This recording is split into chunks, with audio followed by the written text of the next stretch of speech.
to see you. I don't.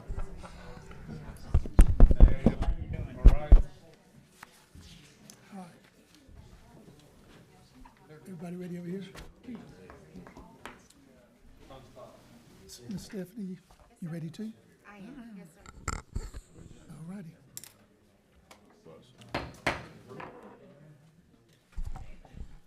We're going to call to order the Effingham County Board of Commissioners meeting this November 7th at 5 p.m. We'll have roll call. Mr. Floyd? Here. Mr. Burdette? Here. Mr. Corbett's here.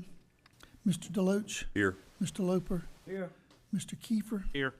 So we have a quorum. If everyone would please rise for the invocation given by Roger Burdette, our commissioner from the 1st District, and remain standing for the Pledge of Allegiance to the flag. Please bow your heads.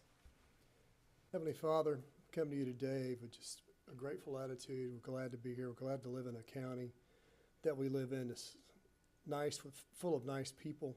Lord, our people they're what makes our county, and we're grateful. Yes. I pray you be with them and bless each and every one here tonight and all of our county members. And please be with us as we make these tough decisions. And Lord, there's not always a right and a wrong. It's sometimes just a decision, and we want to do the best we can each and every time, Lord. And we can't do that unless you're with us. We pray that you are. Lord, we love you and we're grateful. We pray this all in Christ's name. Amen. Amen.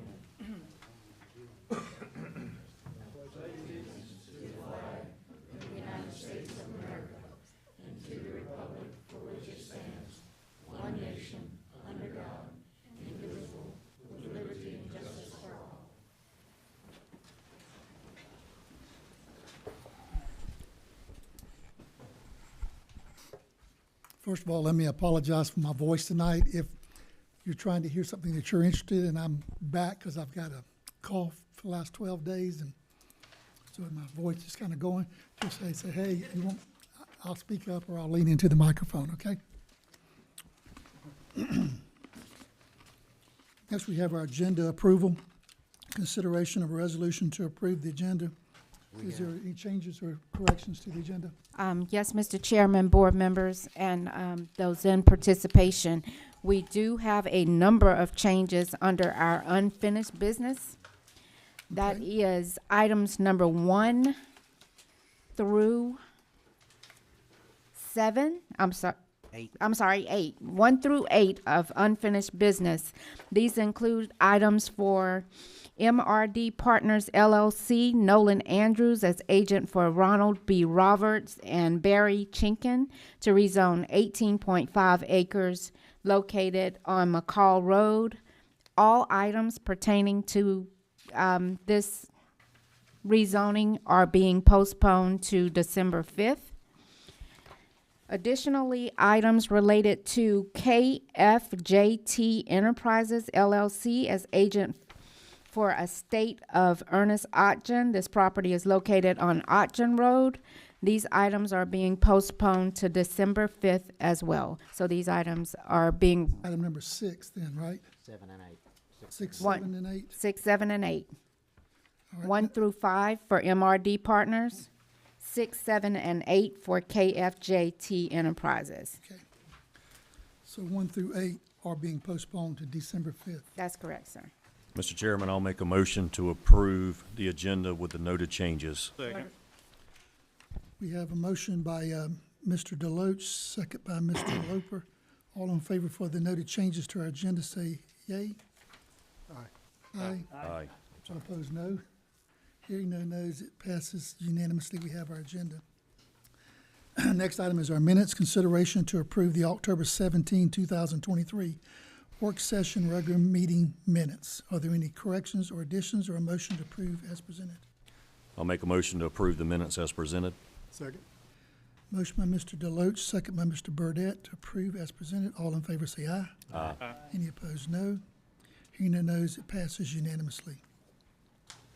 Welcome everyone here from our public. Like we said in the opening prayer, it's a pleasure to serve in this community. Such wonderful people. The comments shall pertain to the agenda items tonight. If you have a comment, if you should wish to make comments, come to the microphone, state your name clearly, and then share with us what you would like to speak. Correspondence documents from this meeting are located in the clerk's office and on the Board of Commissioners websites. And with that, we'll move into our consent agenda. This section shall include all the routine items for which there will be no discussion.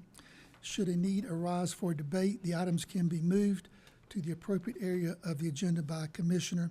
With that, I'm going to ask the vice chair if he would read the consent agenda, then I'll call for a motion so I can save my voice. Consent agenda, item number 1, consideration to approve continuation of the license agreement with Verizon Wireless for site 133745 Rankin. Item number 2, consideration to ratify and affirm approval of enterprise vehicle orders for the Effingham County Sheriff's Office. Item number 3, consideration to approve a grant application to Norfolk Southern for a UAS drone. Item number 4, consideration to approve to cancel the December 19th, 2023 Board of Commissioners meeting. Make a motion to approve as read. Second. Have a motion by Mr. Loper, second by Mr. Burdette to approve the consent agenda as read. All in favor say aye. Aye. Any opposed, no. Our consent agenda is unanimously approved. With that, we'll move to unfinished business. If I'm looking at this correctly, we're going down to number 9, okay? This will be a public hearing. I want to make everyone aware of our public hearing policy. We're going to try to stick to that because we have a lot of things tonight under unfinished business as well as public hearing items from the planning board. By statute or our ordinance, we have 15 minutes to discuss. I think most of these items have already had public hearings on them on the unfinished business. Yes. So those will be limited to 6 minutes, 3 minutes from each side, just so we can make sure we haven't missed anything that might need to be brought up tonight. We do have a clock on the wall, so our clerk will guide that as we go. So item number 9, the planning board recommends denying an application by Lex Bazemore as agent for Wanda R. Williams to rezone 17.67 acres located on Race Path Road from AR1 to R4 with the conditional use to allow for an RV park. This is map number 412, parcel number 5A in the 4th District. And we'll hear briefly from Ms. Chelsea, and then we'll open a public hearing for 6 minutes, and we'll let those who are speaking for begin, and then those who might want to respond after that. Yes, sir. So at the September 14th, 2023 TRC meeting that we had, which is a technical review committee meeting, staff met with Mr. Bazemore and discussed the conditional use for R4 rezoning. We discussed things such as EPD standards, possibly phasing the project, buffers, and access management. One of the most frequent reports that we do get from citizens within development services is the existing RV parks within the county have long wait lists and are unavailable at the moment. The most recent rezoning to R4 within the county was in 2007. During that meeting, EOM did note that access and driveway would need to be updated to a commercial standards. The applicant does not look to be here tonight. He did request that this be tabled to December 5th. I know initially that he requested the first table as well, so just so you are aware of that. And I do have that email from him. Staff is recommending approval for this project. So. But he wants to wait till the next meeting to do it? Yes, sir. Okay. Or 5. No, two meetings from now. Two Yeah, meetings. 2 meetings. Yes, sir. 2 I'm weeks sorry. from 2 now. meetings, December 5th. I'll make a motion to table it December 5th. Second. Okay, we have a motion to table to December 5th. That's a motion by Mr. Loper, second by Mr. Kiefer. Any discussion? I think there's some people here for that. Yeah, and I apologize, I didn't know it was being tabled tonight. So that was news to me. I wish we could have got it to those. Were you here for the? Just one quick point of order. Come to the microphone before we take a vote. Yeah. I'm James Gerbasi. Just real quick question, and maybe you can clarify. It was my understanding that the board could table it once and the applicant could table it once. Is that accurate? Somebody can Yes. do it twice, I thought. And the applicant is the one who Who asked for the last table? Was suggested that it. the board? They asked for the last table. But it looks like Mr. Loper is Okay, in so favor. we're asking for the table now. He asked if we, the board, would take action and do the table, and that's what Commissioner Loper did. So he made the motion, And but then- last time it was just the applicant that requested the table. And then I do have one other question. So this would be the last table. Okay. One other question is, Mr. Loper, are you related to the family? And should you recuse yourself from any and all? I'm not close. My mother was a Ron, but that's way on down the line. The Okay. people that's doing it, I do not know them. It was my understanding that you were first cousins. No, I come no, from it's people that went way to Tell you church on what with you, we but- can do, I mean, we can table it, that's not gonna affect anything tonight anyway, but certainly the attorney could look at that with, like, I've had him look at stuff with me to make sure, so we'll clarify that before the next discussion. It's way on down, it's way on down the line. I don't know the people that's doing it. I know she's married to Williams. And But it sounds like it's gonna be it sounds like it's gonna be the wish of the board to table it anyway, so that's not gonna be either here and there tonight. Thank you. Apologize for the delay, I wasn't aware of it. So we have a motion and a second, all in favor of tabling this to December 5th, say aye. Any opposed, no. Hearing no nos, it's tabled, which would relieve item number 10 for second reading. And so it would be heard for sure, we'll have that 6 minutes on December 5th for those who are here for that, okay? Will it be under old business as well? It'd be an old Correct. business, so it'd be at the first of the meeting, so you won't have to stay through all that stuff. 5 o'clock? 5 o'clock. Sure. So they're gonna build this park over here and they're gonna put a water treatment plant in it. All the gray water and black water has to go somewhere. I'm sorry, my name's Stephen Bullock. All that has to go somewhere, so they're gonna have open leach fields where the smell's gonna, Well, that's gonna be for the public hearing. okay, so We're when not- you we're not- guys, It's when you been guys. tabled. We can't discuss it tonight. Oh. It's been tabled. Okay. He has to be here for the public hearing as well. Okay, Okay, thank you. You can ask a procedural question, you know, with Yeah, us procedural tabling and question, all, okay, that's that's- fine, like the all right. previous. But That's that a will be legitimate discussed. concern and question, and we'll address that. yes, sir. Okay. All right, we're gonna go to item number 11. Consideration to approve the second reading by Joa Batista for a conditional use for a rural business located at 174 Noel C. Conaway Road, map number 352, parcel number 56 in the first district. Gonna make a motion, we approve the second reading. Second. All right, motion by Mr. Floyd, second by Mr. Deloach to approve the second reading. All in favor say aye. Any opposed, no. Hearing no nos, it is approved. Item number 12, consideration to approve the second reading to amend Appendix C, zoning ordinance, Article 3, buffers of the Code of Ordinance approved, the first reading of 10/17/23. Motion for the second reading? Well, Question? I'd like to bring up a couple of tweaks Okay, that I want to discuss. okay.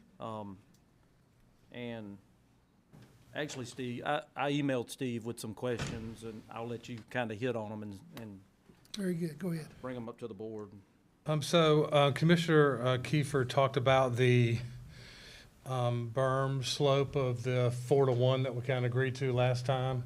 I think he had some engineers ask him about a 3-to-1 or a 5-to-1. So what we agreed on, and I'm saying that so we all agree on it, is it was a 4-to-1 minimum. They could do 5-to-1 or 6-to-1, but it was the 4-to-1 is what we wanted to stay at. I think it was in reference, there was some confusion of in what reference cannot be more than 3-to-1, so, you know, which direction. Right. But I think we've got that clarified. Yeah, we Just- can, we can do this, but Yeah. we didn't want to do this. minimum 4-to-1, right? Of course, that increases the base anyway. Anyway. So, I mean, the And- distance should keep it. But, Yeah, but it yeah, also I mean- increases the amount of land that gets cleared. So if the base gets wider, that's more land that they could potentially clear, and so I think that's part of the reason we wanted to make a Okay. minimum. Yeah. But they have to So clear it the on their minimum will be side. 4-to-1, so they can't clear more. Yeah. Yeah. Gotcha. And to me, the idea of a berm is to kind of grow up natural again, and it's less apt to be mowed and maintained, you know, neat and clean if it's steeper, you know, not. Yep. I think we have the right That- grade. That's good.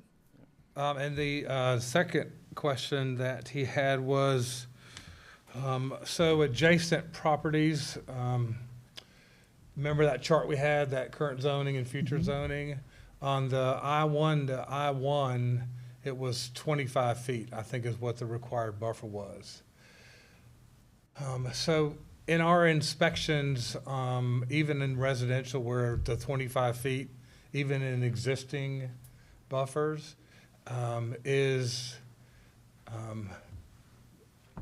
it may not be enough for an I-1 to an I-1. It may need to be more than that. But So specifically, not necessarily properties adjoin, industrial properties joining, but the way the ordinance is written, if it's on a road frontage and the property on the other side of the road is also I-1, then that 25 feet buffer would apply along the road, and I think we want more than that. So we talked about, just doubling it to 50 feet, and so it would virtually make things rather invisible at the time. Just on I the think road 25 front. feet is enough. Yeah, to we're just really talking road have a frontage, visual. yeah. And so you would clarify that 50 feet would be on road frontage only, not property line to property line? That's correct. Correct. Because adjoining, it still had to be 300, or whatever the chart says, yeah. Yeah, whatever charge says. Okay. But I this don't is, see a problem with 25 feet between joining properties without a road. Okay. but this is road, so it just kind of like part of the way Old Augusta looks now. It's, some of that is. Are there any other And that leads into stipulations? my third point. This is really good, I gotta say. So, there is a, part of the beginning of the ordinance, 3.4, it says purpose and function. And it says, to minimize the adverse effects of commercial and industrial land uses on surrounding property. And the suggestion was from, Commissioner Kiefer to add, and road, Just thoroughfares. yeah, or, thoroughfares and roads and things like that. So, because that's what we are trying to do as well. Right. And I'm sorry, I'm a little late to the game. I've had some family things going on. I know when this was really being discussed. Yes, you're So at the I'm middle kind of, of a little late to the game, but no, no All problem. for Yeah. more clarity. Three More good clarity, things. the better. So with these items, that's not the way they read at the first reading. So do we need to, Doesn't go back, I think. and can we do that now? Add this to it? And so we have to have a second reading later. No, this is a second reading. I know, I just know if we could do the second reading, add this and do the second reading. Yeah, we can do it now. All right. So what you're saying is, to the ordinance that was approved on 10/17, we're adding 4-to-1 to read as a minimum. Minimum, We're going on I-1 to I-1 where there's on a road frontage to 50 foot, right, and then for thoroughfares and roads on the purpose and function, on purpose and function. correct, Those wordings will be added to our ordinance. yes. Okay? I think it's a better ordinance with that. Yep, I do. That's good catch. Is that clear enough for you, Madam Clerk? Yes, sir. Okay.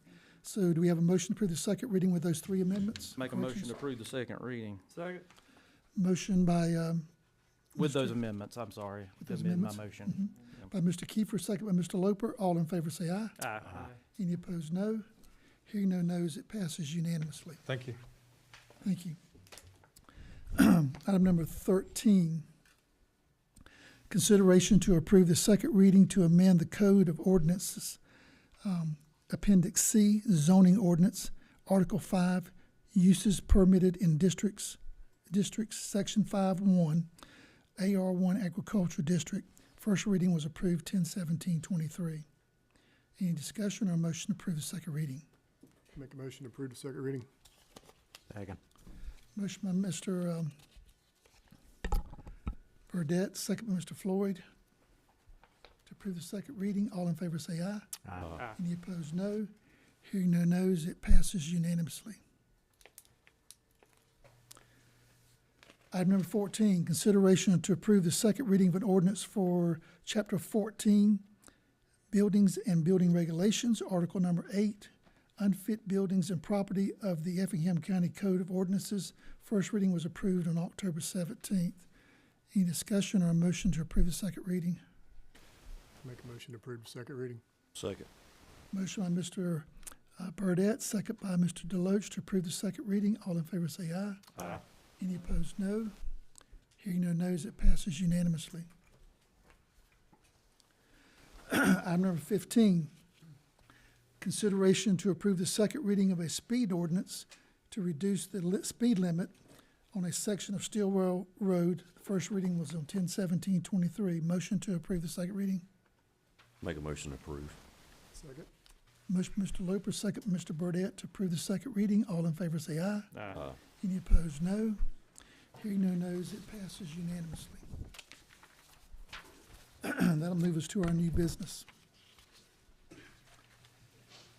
Item number 1, consideration to approve a service agreement with Motorola Solutions for the maintenance and SUA number 2 agreement for the 700/800 megahertz radio system, 911, and Sheriff's Dispatch Console.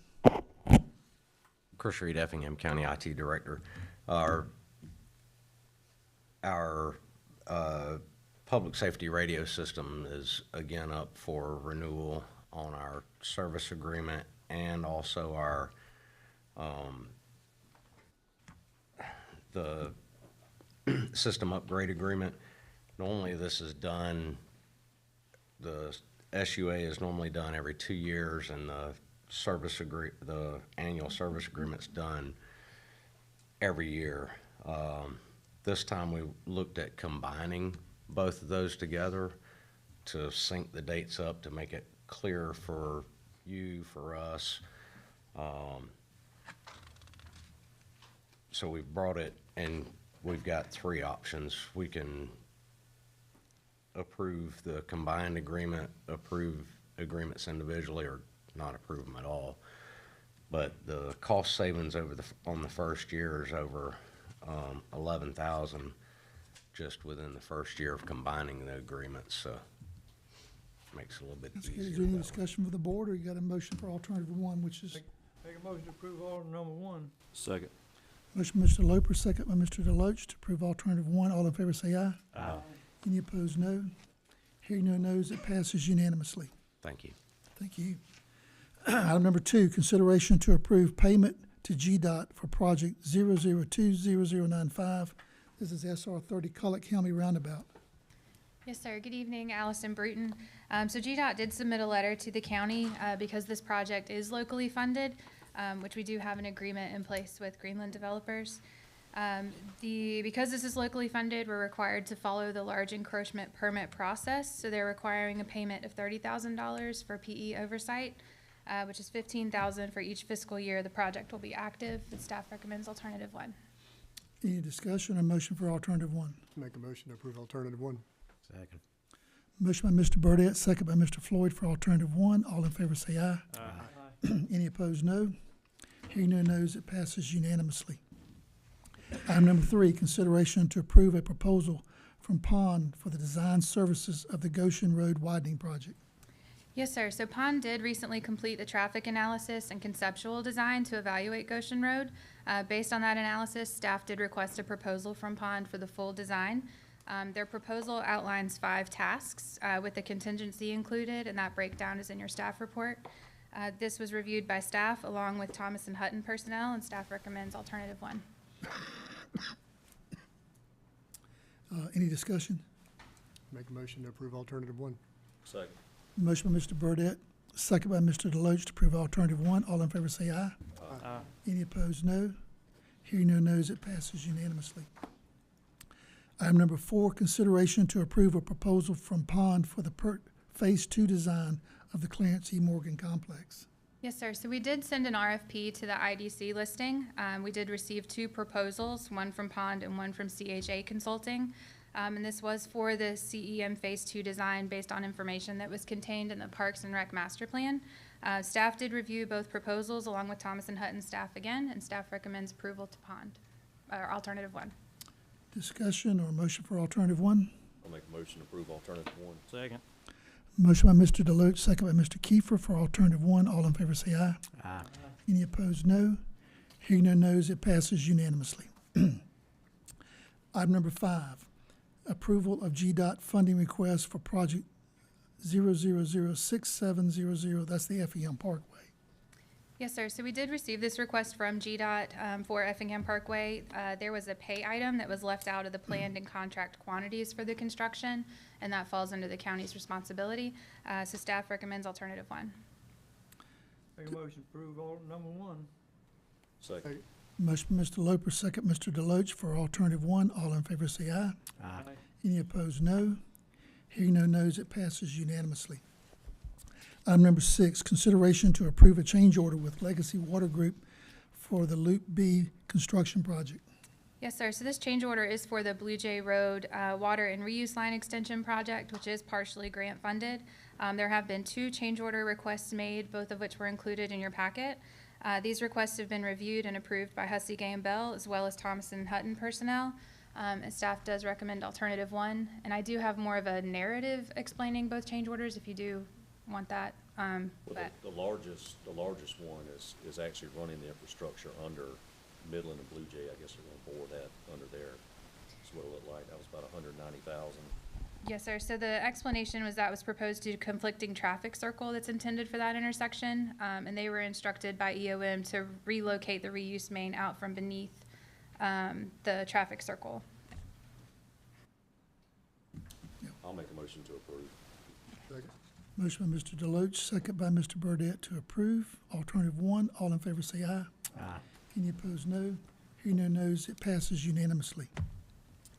Item number 7, consideration to approve and adopt the stormwater master plan as presented by Pond and Company.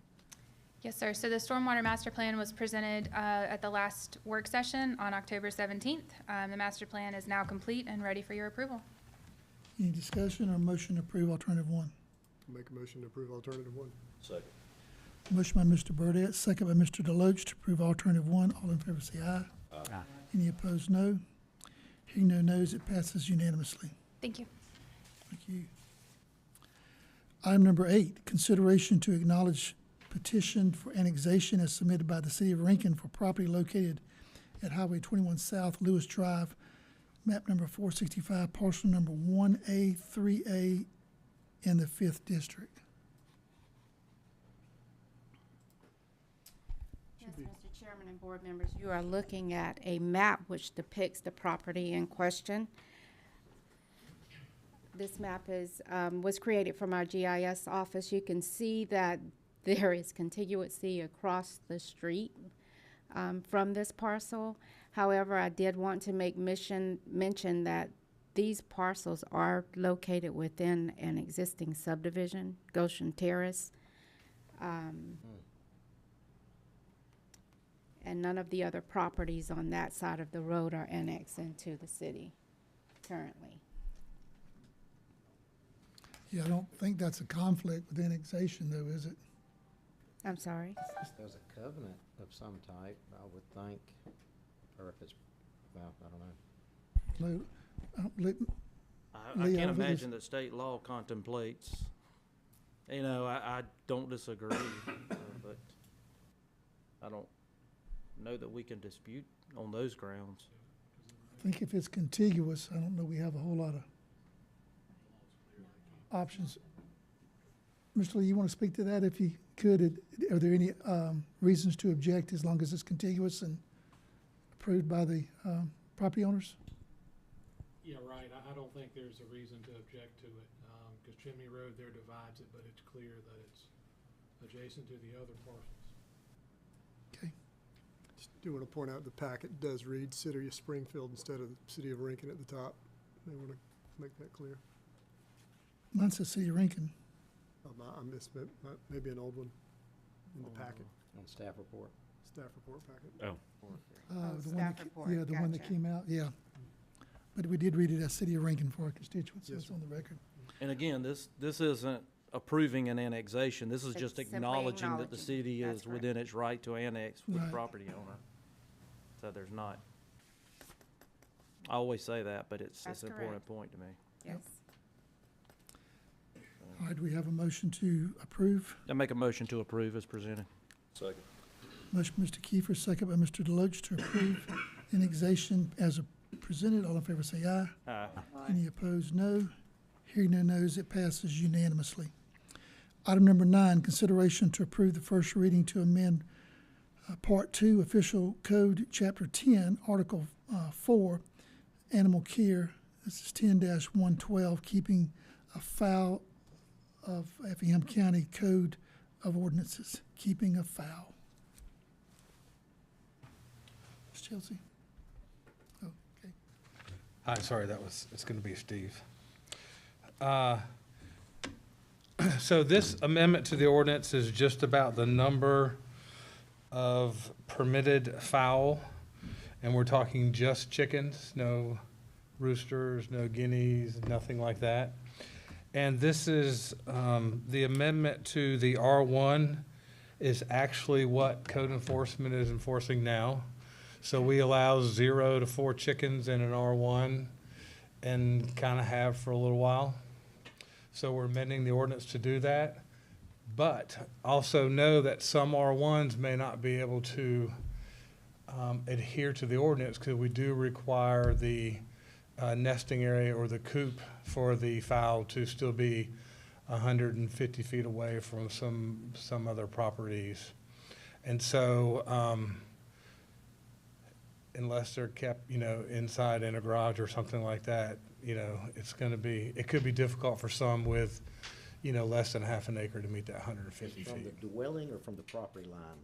I I think it says, the dwelling itself. Most of the livestock's reference from dwelling. From dwellings, that's right, yeah. So property line but it's the other dwelling. Okay. Because a lot of people stick their coops, in the back corner of the lot, and it may be 150 feet away from their house, but not their neighbors. So it's So not that- allowed in R1 by virtue of having the zoning, they've still gotta meet this criteria. That's still got to meet the criteria, but they can have up to 4 hens. And I know this is, for some folks, this is a great adjustment to the ordinance. Any other discussion or motion to approve alternative one? Make a motion to approve alternative one. Second. Motion by Mr. Floyd, second by, who was the second? Mr. Loper? All in favor say aye. Aye. Any opposed, no. Hearing no no's, it passes unanimously. Thank you. Chicken ordinance. The chicken ordinance. Chicken ordinance, yeah. Get them chickens under control. Just shows we're still a rural county.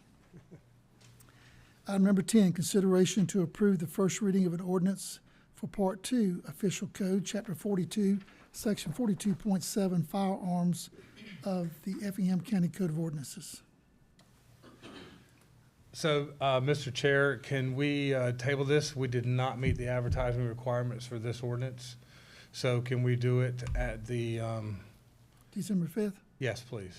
Can we discuss it just for a second? the November meeting? Yeah, we could do the next I meeting. think, Oh. yeah, the 21st, you're right. Yeah, sorry. We can do it the 21st, yes. I'll make a motion to table item 10 Please. to the next meeting, Won't do November that in 21st. committee reports, I okay? think we were off by, So we have a motion by Mr. Deloach to table to, what was the date? November 21st. November 21st. thank you. Do you have a Sorry. second? Second, I'll second. Second by Mr. Loper. All in favor say aye. Aye. Any opposed, no. Hearing no no's, it's tabled. And then if there's some comments the board makes, we'll make them at committee reports and board time. Item number 11, consideration to approve resolution 23-27 to amend the fiscal year budget of 2024. Good afternoon, Mark Barnes, Finance Director. This is a small amendment for fiscal year 2024. It includes allocating the grant revenues we received for the Sheriff's Office for the Time Task Force grant and allocating funds for tablets for the OpenGov implementation for development services. Staff recommends alternative number 1, approve the resolution to amend the 2024 budget. Any discussion or a motion for alternative one? Make a motion to approve alternative 1. Second. Motion by Mr. Deloach, second by Mr. Burdette for alternative one. All in favor say aye. Aye. Any opposed, no. Hearing no no's, it passes unanimously. Thank you. Item number 12, consideration to approve an intergovernmental agreement between the counties of Chatham, Effingham, Liberty, and Live Oak Public Libraries. Yes, Mr. Chairman, Effingham, Chatham, and Liberty, I believe it was 2017 was the last agreement we had on this, was to create an intergovernmental agreement to provide management of a joint library system. We pay a proportionary portion of our budget based on the expenditures associated with the running the 2 Effingham County libraries, plus a pro rata share of the administrative expenses for the entire system. This renews that agreement, and staff is recommending approval. Mr. Chairman, I'd like to make a comment on this. Due to recent information that I've come across today, I would really like to table this to the next meeting to give us some time to look into this information a little bit farther, and let's address this at our next meeting. Okay. We have a motion from Mr. Deloach to table this to, that'd be November 21. Yes. And I will second that. Second by Mr. Kiefer. All in favor of tabling this to the November 21st meeting, say aye. Aye. Any opposed, no. Hearing no noes, it passes unanimously to table it to the November 21st. We have a workshop that day, right? So I would propose that we have some information for our workshop and make this a priority. Okay. That'll be good. All right. Item number 13, consideration to approve Resolution 23-028 in support of reform and improvement of mental health services. Yes, Mr. Chairman and board members, you all are familiar with this. It's a request that was initiated by ACCG just to offer support for the General Assembly when they continue their discussions on mental health provisions. So staff recommends approval. I think this would be wonderful for us to encourage them to look at this. Is there any discussion or motion for alternative one? Motion we approve. Motion by Mr. Kiefer and second by Mr. Loper. All in favor say aye. Aye. Any opposed, no. Hearing no noes, it passes unanimously. We have a little bit of time. It's 5:40. We want to go ahead and do the reports from our commissioners? No? Because we're going to run out of time. Take a break. All right. We're going to go ahead and take a break. We can't do the public Yeah, hearing. Yeah. can I break, because I know we have a lot of people here on a particular issue, and Right. I hate to Take a continue minute. to and- make them sit, and we have some time. Okay, take a minute. Go ahead. Are you gonna do everybody, or?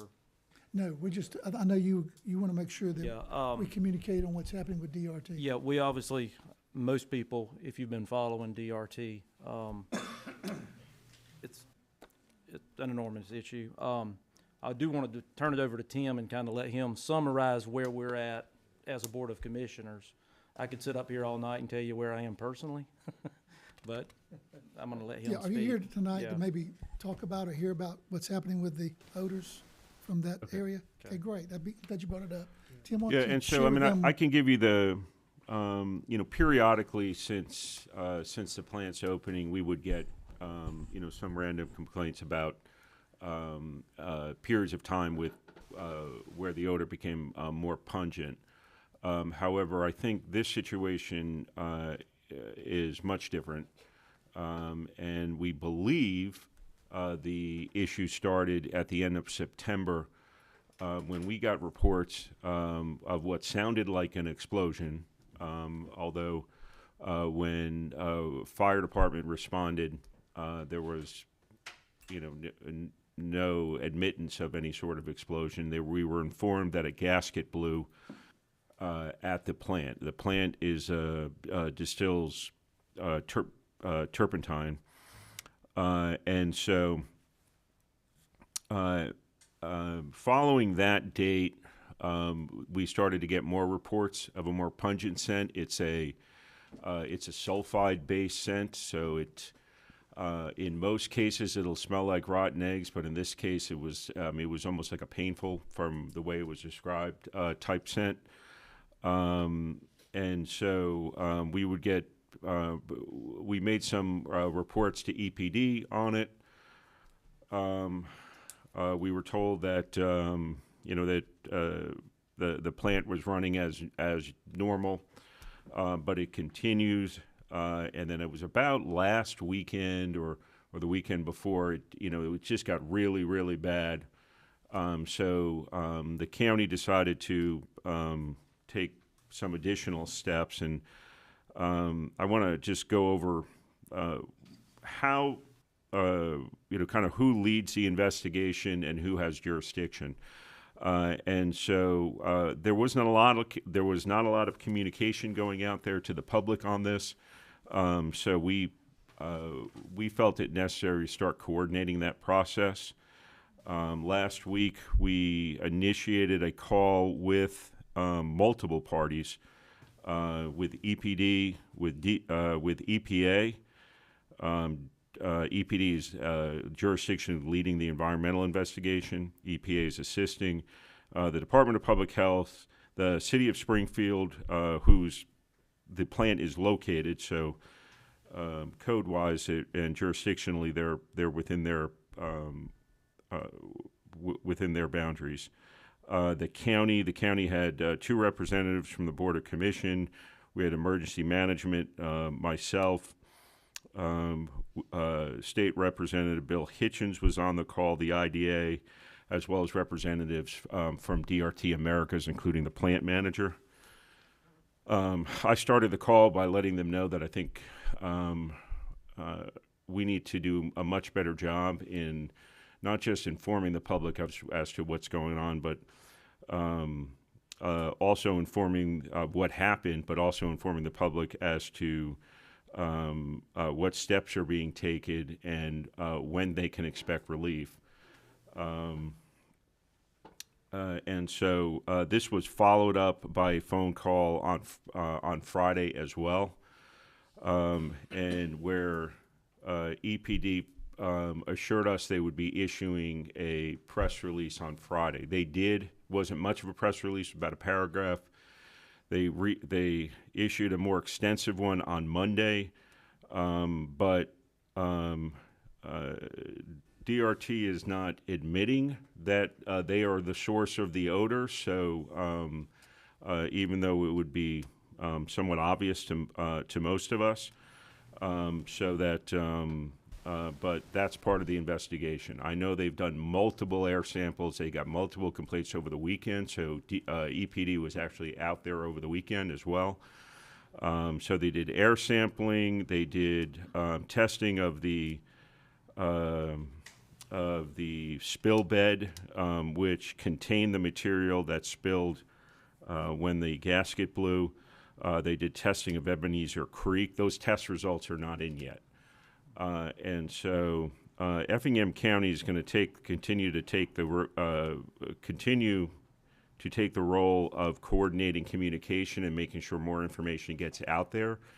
But jurisdictionally, to take action, we are not that entity, right? That would be EPD or potentially Springfield, but that's if it was a code violation. So, but we need to make sure better information is getting out there quicker.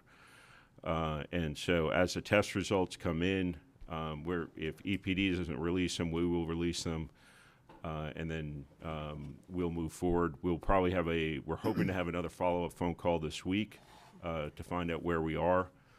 And my understanding is that there is some sort of maintenance going on at the plant where they've asked us to be there. Is that right, Clint? When is that? We're waiting on a date. Okay. Where they've kind of pre-informed us that they need our fire department, and that is, the fire department, we do cover Springfield as well. So our fire department is assisting where we can.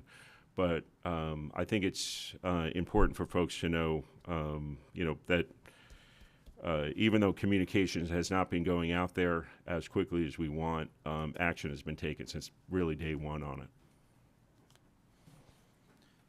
And also, I spoke with Representative Hitchens Sunday night, and he's trying to get a couple of systems for continuous 24/7 monitoring.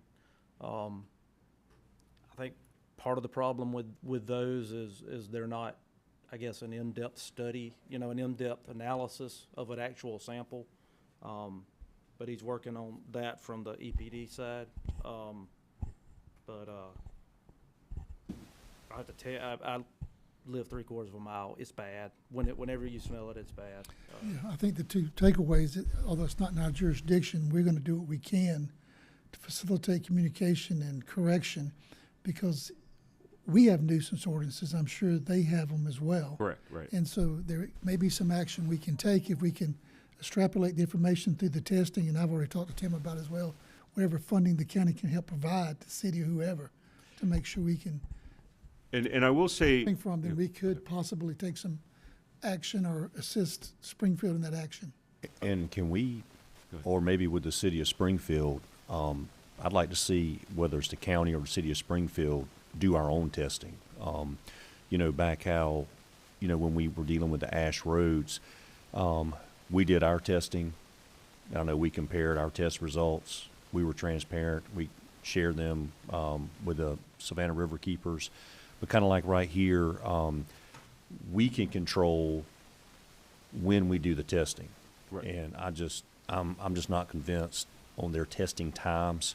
I know EPD is coming up from Brunswick, and I have friends that live in Cobbleton, and I know the smell is bad all the time, but it seems like bigger complaints I get is like 8 to 11 at night, 6 to 8 in the morning. So just maybe we could be in control and do our own testing and just see for ourselves. Because what's frustrating to me is, and I like to have the data. I like to have it in my hand, look at it, and right now we're just relying on somebody else. And I just like to have access to our own numbers. right, and I know you were on that call, and so the frustrating portion for me as well was, you know, we're not even getting a concession that Acknowledging the source. acknowledging the source, Frustrating. and so we Well, had do our own asked. testing to see if we Yeah. can That's right. find acknowledge the source. And if it's, you know, assisting Springfield, if that's the route we need to go, but Yeah. definitely like to Well, help out with that. I've talked with Springfield and I guess stepped out there on our behalf and and offered up our assets or resources, whatever Okay. they need. Because odor goes beyond the Already city done limits. It might, because odor goes beyond the city limits. It might be in their city limits, Sure. but yeah. it goes beyond Well, to this all our one co- does. Yeah, Yeah. sure. It sure Um, is. Well, I think there's one thing I Okay, wanted Ray. to bring up was that one of the ways that EPD offered to provide us to determine the source of the odor, you know, just so we can get that off the table, was creating a kind of an email slash phone number where people can make their reports. So, and I think that is exactly why they came out this weekend, is because they issued that phone number and email on Friday, and when the odor was bad on Saturday, they got multiple reports. And what that allowed them to do is folks tell them where they're calling from and what time they had the odor.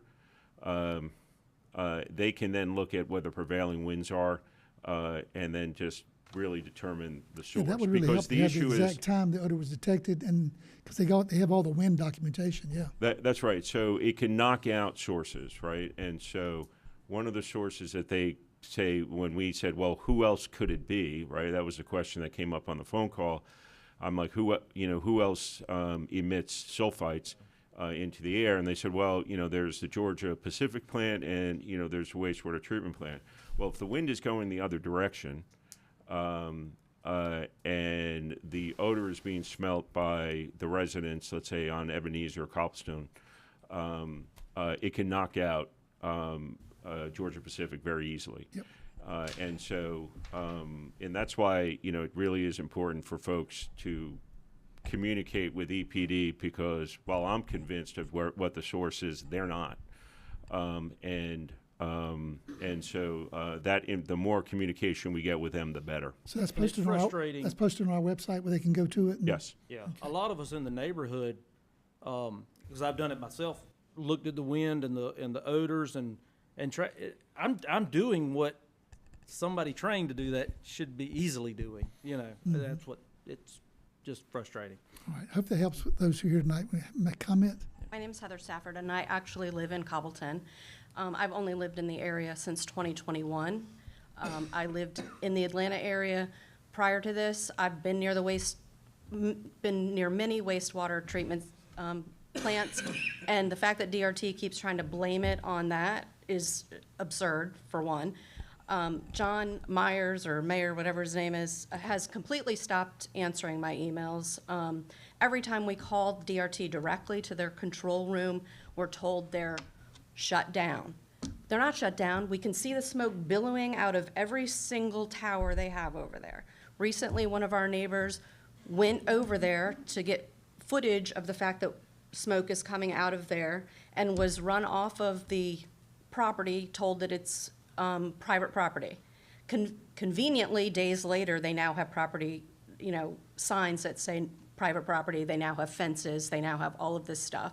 Yet, when I drove by there yesterday, 5 smokestacks with smoke coming out of it, and yet they keep telling us it's shut down. Right. I've had continuous sinus problems. Scratchy throat. Yeah. This has been going on for so long. I have emails going back to 2021 of when I have been sending emails to DNR, EPD. Like, the county has got to step up, because if EPD and EPA aren't going to do it, somebody has to before multiple people are ill and we have situations like there are in Ohio and all Yes, of ma'am, these other places. that's what we're trying, it's out of our jurisdiction, it's in the city limits of Springfield. You are Effingham County, and that's in Effingham County. It's still jurisdictional At this lines. point, none of us care about that jurisdiction thing. If Springfield's not gonna step up, Effingham County has to. And How that's many what more that's people what have we to be just sick? explained, that we're trying to facilitate that communication, and we're willing to help fund it.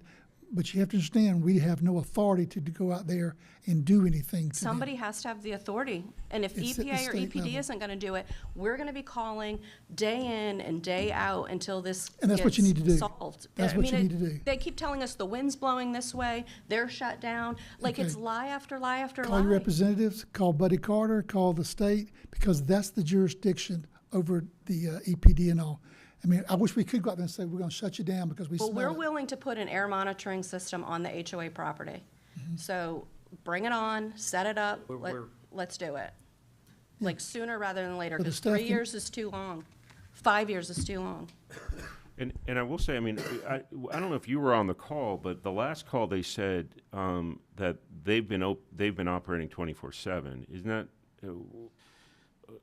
They never mentioned any I don't know if he closing. said their intent as a facility is to operate 24/7, or that they were actually currently I didn't. Okay. They've been the told way I that remember they're- operating Clear on that 24/7. They told us they've been shut down since September 17th, or That's not what they told around that date. And I think one of us might And I have it have in heard, writing. I've heard comments that, well, we're just burning off old. Well, You know, knock it off. I agree. Listen, I'm telling you, I'm Right. right there with you. I'm I'm on ready y'all to side. apply I've for a lived job I'm- there and I'm with storm you. the place. Yeah. Yeah. Well, I mean, even this though is it's, enough. even though it's not in our jurisdiction, we are trying to get involved and even we're going to provide funding to isolate the odors so that we can get some kind of nuisance order or something that we could get involved with. But that's, so I mean, keep doing what you're doing, keep emailing, keep talking to your One thing we're representatives. starving for is data Right. that, Right. That that we're gonna right try to now get. EPD has. And what they're telling us is that I mean, it's going to take. I mean, this was a week ago, so 4 to 5 weeks every yeah, time it's they going to take take a another sample. 3 weeks to at the earliest to get the test results back from the air sampling. I don't know if that was the same case for the water, but they said that for the air And sampling. that just seems ridiculous. You can get DNA testing back faster. Right. Yeah, So, we agree. so I think the issue, and that's part of the reason, and I think I'll have the PIO put it up there daily, the phone number and the email, because everybody needs to know that, and it needs to be going to EPD because, and there's a conversation I had with the Commissioner Kiefer, is I think they're starting to feel the pressure. Because we were pretty surprised that they came out there so quickly on Saturday and set up camp based on complaints. I mean, it's shocking they have no OSHA complaints. There's 6 at the Panova plant that burnt down, but how could there not be any here? Like, there's something going on that is not being handled properly, and somebody's got to do something about it. I've read the HAZWOPER training, and I'm not ignorant to this stuff, so Right. Okay. I just don't get it. We need to And I move will on. tell you the other struggle that we had was that EPD kept saying to us, we monitor air quality, not odors. as if there weren't, weren't a relation. But this is so pungent, it's hard to imagine that it doesn't violate an air quality issue. So they're looking at parts per billion. But then again, we don't know what the results are because they're not coming for another 3 weeks or so. So it's a frustrating part for us, but We got it. we can get them to move forward. I can tell you, if we could shut them down, this Oh, yeah. board, I feel confident they would be shut down. They don't have I- our support in what they're that's, doing. You know, We're gonna put the pressure, even though it's not in our jurisdiction, you continue to put pressure, and hopefully, if we can get some data, maybe we'll find something we can do. Okay. We're gonna take a break, and because we got a public hearing at 6 o'clock, so we're gonna take about 5-10 minute break. I think, Hello, my name is, I'm We're- sorry. We'll, speak for a second? I Okay. do. My name is Sheree we need to McKenzie. take a break. Is it related to dirt? DRT it is. I don't know of any other information we can provide tonight than what. I'd like to provide information if that's okay, just, it'll Yeah, take it's- a moment. Is that okay? Yeah. My name is Sheree McKenzie, and I would just like to let you know that I spoke with Will Fleming on Friday, and he let me know that the water is not being tested there whatsoever, zero nada. The reason for that is because supposedly they opted to tanker out all of their water. When I asked if every drop of water in that building, including the toilets, the sinks, the washing, the tools, anything, if anything is leaving that building, I was told no. I find that very hard to believe that someone's not using a urinal all day long and that it's not going into our water system. And I can say that that Springfield does not take their sewer because of the basic toxicity of it. They have to take it all the way to Jacksonville. But when I said that we were testing water, they tested the Ebenezer Creek Stormwater, not to make through sure that the So leak. not a drop of water is leaving that building. Well, that's what they're testing for. That because if water was to leak, it would either go into the soil or into Ebenezer Creek because that's the direction it goes, and so that's why they tested Ebenezer Creek, and they're waiting for those results. Okay, thank you. Sorry about that. Take about a 5-10 minute break. If you're here for public hearings, we'll be back in a minute.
know what he did? Because all the heat is Can we turn the temperature up just slightly? What? Temperature slightly? I'm going to, if there's anything left.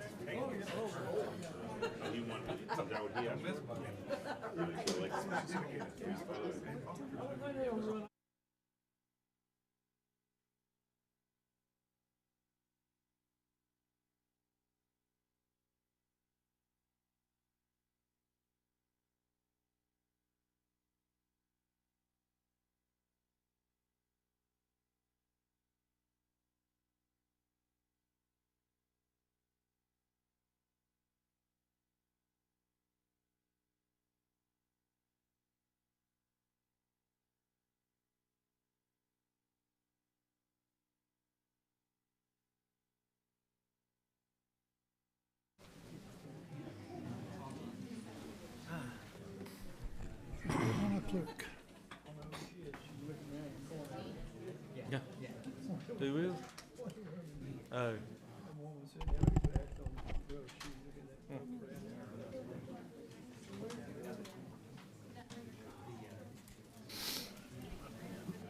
I don't think so.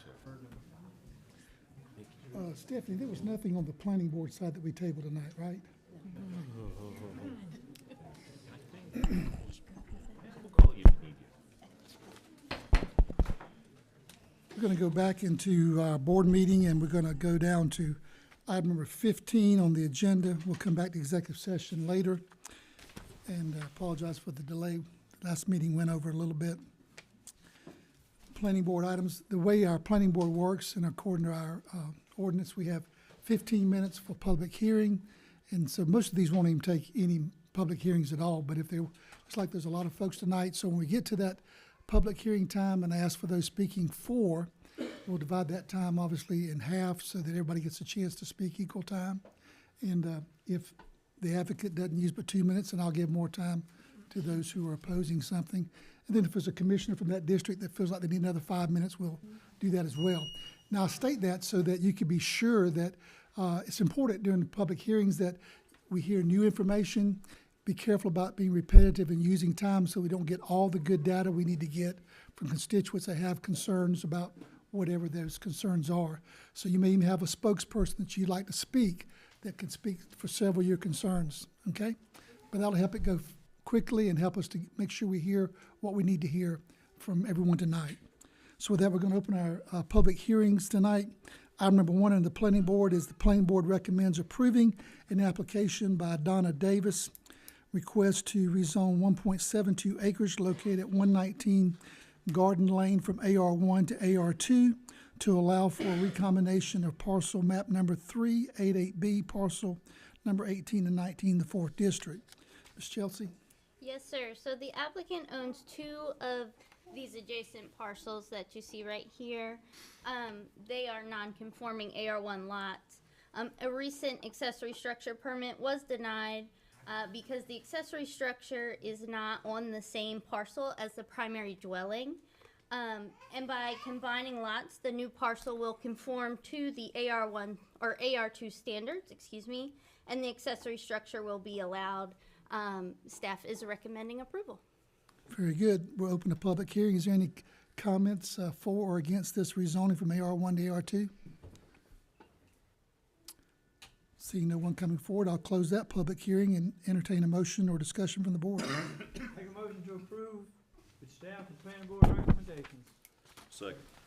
Motion by Mr. Loper, second by Mr. Deloach to approve with staff and planning board recommendations. All in favor, say aye. Aye.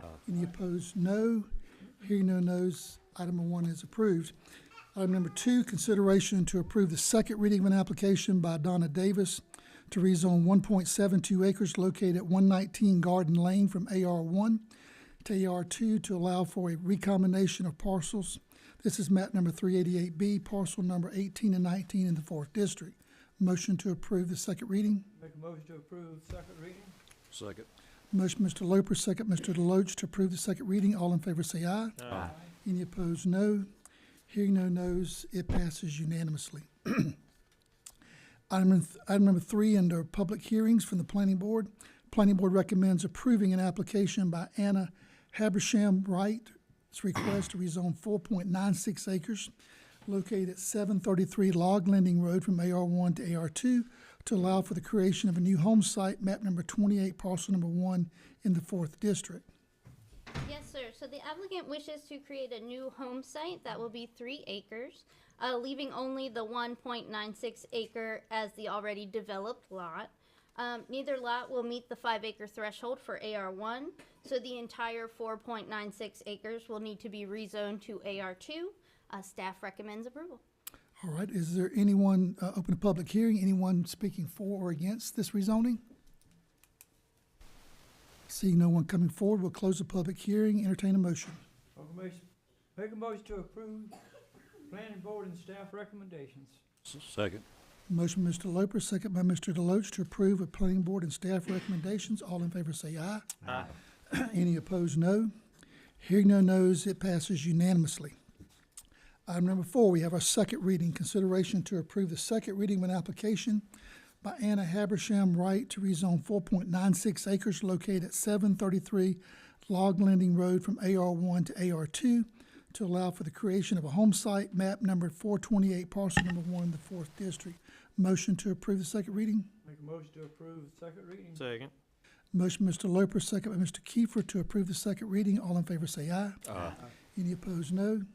Hearing no nos, it passes unanimously.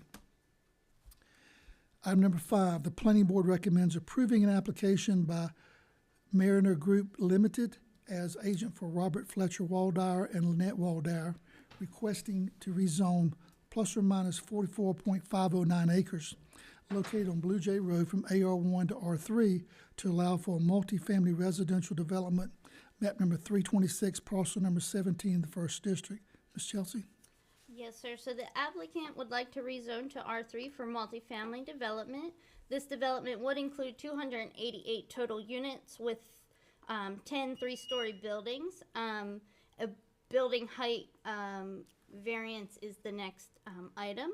So amenities include a clubhouse, pool, dog park, nature trail, outdoor courts. This development is proposing access to Blue Jay and Highway 17.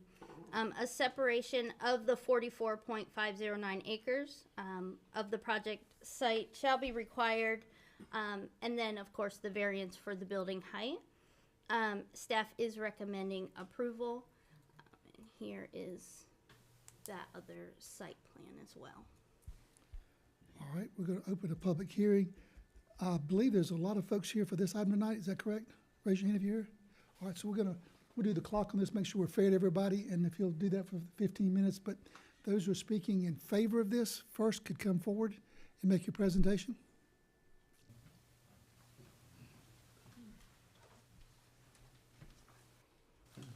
Yes, sir, Mr. Chairman. For the record, Josh Yellen here today with Ian Smith of the Mariner Group, who is sitting behind me. And I'm sorry if you're getting some static on your screens as well. But did want to thank y'all for the... Well, your time's up. No. No, go ahead, I'm sorry. Was that good? But thank you all again for the opportunity to present before you. As was mentioned, we were at the planning board previously. We did get unanimous recommendation for approval there and have staff approval for today. But we do want to talk about some of the parameters and outlines of this project because we do believe that it is the right project in this location. As was mentioned, this site is located basically at the intersection of Blue Jay and 17. It's a very large tract, 44.5 acres, and our proposal today is to rezone from AR1 to R3, but the intent is not to maximize the density that's permitted under that R3 district, which would permit up to 9 units an acre. We've come down from that number and are in about the 6.5 units per acre range for a very high-quality multifamily development at this site. As y'all are familiar, this site is surrounded by commercial uses, that this intersection is becoming a hub, it's becoming a node, it's becoming an area for growth in this vicinity. We have the Parker's gas station, we have the BP gas station, there's the Dollar General, and a self-storage facility, all within walking distance of this site. So that's to say that this area's changed. This area has been set up to have the commercial corridors here, and we believe that the multifamily development is the perfect complement to that corridor. There's been improvements made and improvements scheduled to come, as we've seen in the Effingham County Transportation Plan, and as we've seen in the comp plan, that improvements are coming to the area. Improvements should be coming by way of transportation. And we're trying to take advantage of this site to provide an opportunity for residents to come in here, because in many ways, this site would not be appropriate for single-family homes. It's definitely not appropriate in the AR1 when you're immediately adjacent to the gas stations. And so to take advantage of that, we have proposed multifamily, and this site has been carefully considered. There's a very large wetlands buffer that's located to the southwest of the project that provides a natural insulation of the site from the adjacent properties. We also proposed at Planning Board to put in an increased berm on the southern portion of the site to add further protection to residents in the area. But I think first and foremost about this project is that this just isn't any multifamily development. That I do want to let Mr. Smith talk, because we've been working with him, or I've been working with him for a very long time. All of his projects are Class AA+. They are some of the best multifamily developments that we've seen, but we know that it's important to show images, to show past projects, and to show the concepts here, because I think it's truly a first-class multifamily development in the right location for multifamily development. And we do want to thank staff for their hard work on this petition, for the recommendation of approval from staff, and the recommendation of approval that was made by the Planning Board. But I would like to turn it over to Ian, if we could show the slideshow just of concepts and plans. And thank you all for your time tonight. Good evening. My name is Ian Smith of Mariner Group. I appreciate y'all's time this evening. I just wanted to come up here and do a little presentation, because certainly we recognize that multifamily projects come in all shapes and sizes. And we wanted to show you what our company does, and we wanted to give you a brief presentation on the projects that we've done in the Savannah area. And I want to note that we're showing you all the projects. We're not picking the best ones. And to give you an idea of the thoughtfulness and the design elements and the quality of the kind of products that we build. So, Chelsea, if you could, and this screen is flickering, so if you don't mind, I'll stand back. So this is a project on President Street in Savannah. It's called Mariner Grove, 320 units. There were a lot of live oaks on this property, so we designed the buildings around the live oaks. This actually was given an award by the Savannah Tree Foundation. We created about a 3-acre park within the project for our residents. This is a picture of the leasing lobby. You can see we spent a lot of time on interior design. Each one of our projects is different. There's no cookie cutter. Each one is conceived individually and designed individually, but a lot of time is spent on the interiors. This is, again, the leasing office. This is a coffee bar that our residents can visit in the morning or any time to congregate. It's a nice amenity for them, very popular. This is a picture of the interior courtyard. You can see we have grills. This is the fitness area you're seeing through the window there. We have various amenities in the courtyards depending on the projects, whether it's bocce ball, putting greens, cornhole, whatever we feel appropriate for the particular project.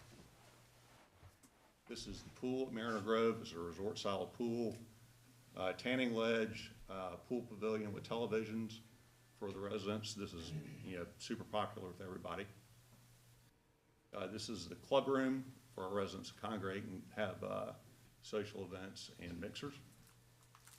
This is our fitness facility. All our fitness facilities are fully fit out with latest technology. It's a wonderful amenity. It allows our residents not to have to join a fitness facility. This is a yoga bike room we have in there. Chelsea, you can go on. This is a living room in the project, just to give you an idea what they look like inside. Kitchen. And I think we have a shot of a bedroom. So that gives you hopefully an idea of the attention to detail we pay. We can roll on to the next one. This is the Ellis. This is a little bit different design, a little bit more modern design here. This is the leasing lobby looking out toward the pool. This is a coffee lounge room for the residents. Here, this is just another view of that with the coffee bar in the background. This is our club room. We have roll-up doors opening out to the pool deck. Another view of the club room showing the relationship of the doors to the pool. This is an exterior shot showing the club room on the right, leasing office on the left. This is a pool pavilion for gathering by the pool. This is a fitness facility in this project. Continue on. This is some pictures of the interior of a unit at the Ellis. We got a living room and a bedroom, just to show you all. This is Riverworks. This is at Eastern Wharf. 306 units on the river, elevated pool deck looking over the river. This is the leasing office. Again, different design. We partner with SCAD for all the artwork in the project here. This is the club room with, again, roll-up doors going out to the pool deck. This is the bar in the club room for our residents' use. This is looking out over the pool, which then looks out over the river. This is the pool pavilion. You actually see the Georgia Queen there in the background. This is the grill deck up on the pool area for our residents' use. This is kind of a co-working office space for folks that might work at home but might want to get outside of their apartment unit to work in a co-working environment. Another view of that area. Fitness facility and roadworks, again, fully fitted out with the latest equipment. This is the interior courtyard, which is surrounded by buildings, so we try to amenitize that with a lot of unique features. We have grills, bars, seating areas, outdoor table tennis. If you roll to the next slide, we also put an outdoor movie screen. We have movies for our residents out on the weekends, which is a really popular event. And then these are just some pictures of some of the interiors at Riverworks. You see the ship in the background. Kitchen here, all stainless steel appliances. And the bedroom. This is pilot and part. This is under construction right now at Eastern Wharf. This is a rendering of the project. It's fully framed now. You all may be familiar with it. This is a rendering of the interior lobby. As you can see, they're all a little different. Club room overlooking the pool. This is Marion Lake. This is a Bent and Jimmy Deloach. This is under construction right now. This is a really unique project because it has a 20-acre private lake that we've hired a group out of Hawkinsville to manage for trophy fishing for the use of our residents. This is a club room, or the clubhouse, I should say. View of the project from the lake. This project will open in March.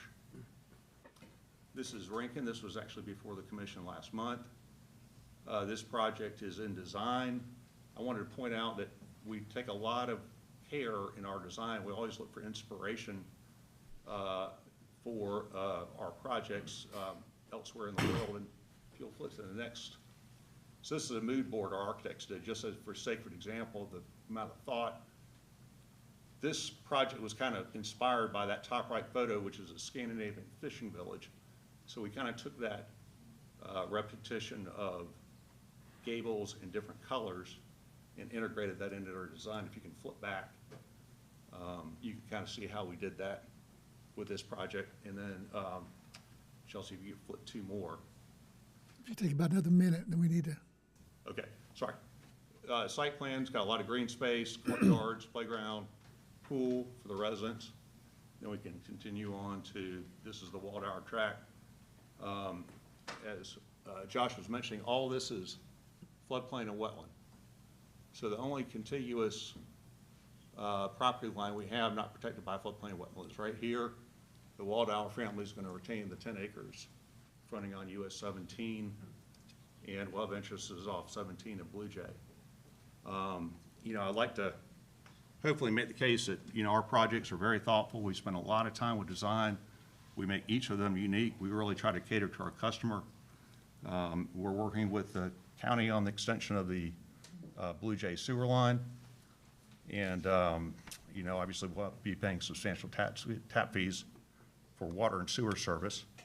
And we feel with the, you know, the employment growth in the county, a single family home isn't for everybody. And this is a Class A apartment project, professionally managed, high design, you know, boutique finishes. And we feel that it's going to meet the demand of the residents to come.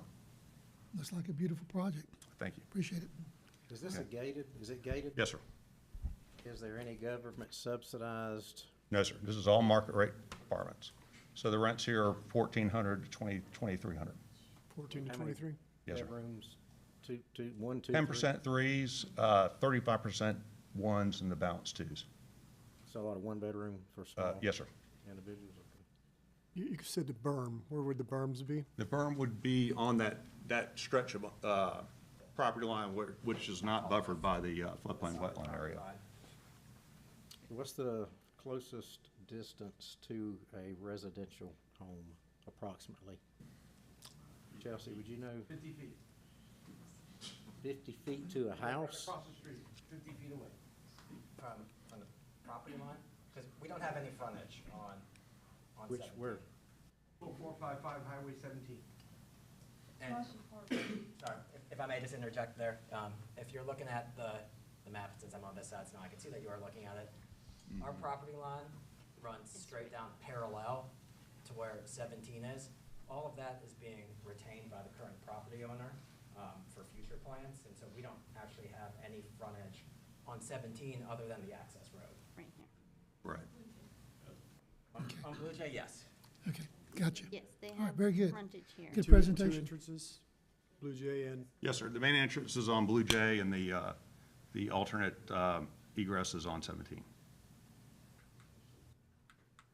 Okay, we'll have more time for questions after the public hearing if you want to save it. That might be wiser so we can keep the time balanced. All right, thank you very much. Thank you. Let me ask some questions, but that won't be part of the public hearing. That'll be Yes, sir. We're here. a board discussion, so please stay with us. We're here All to right, answer. that took a little more time, so we'll make sure that there's ample time on the other side. So is there anyone else speaking in opposition to this tonight? Opposition? Yes, in opposition.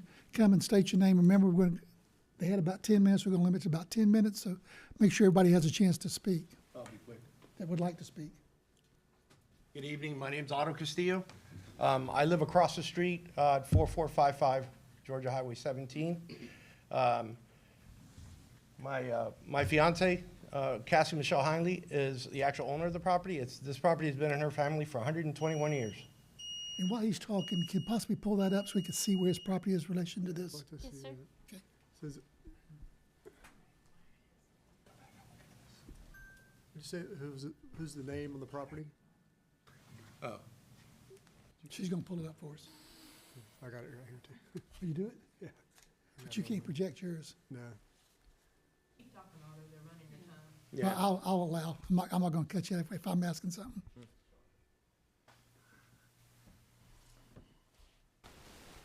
Well, go ahead and share, and then we'll Okay. look at. I want to see where it's at. And So this property has been in my girlfriend's family for about 121 years. We moved up here from Miami because we had a decision to make. We had a house in Miami, and she inherited this home from her family. We decided to come up here and renovate this house. Why? Because we like Guyton. We like the way Guyton is currently, and because we like the neighbors that we have, because we like everything about Guyton. It was, Mayberry to us. Maybe not to everybody, but for us.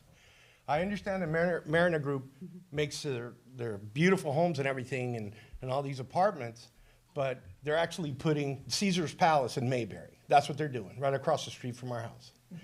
In addition to that, I would invite all of you to come and sit on my front porch between 3 o'clock and 6 o'clock p.m.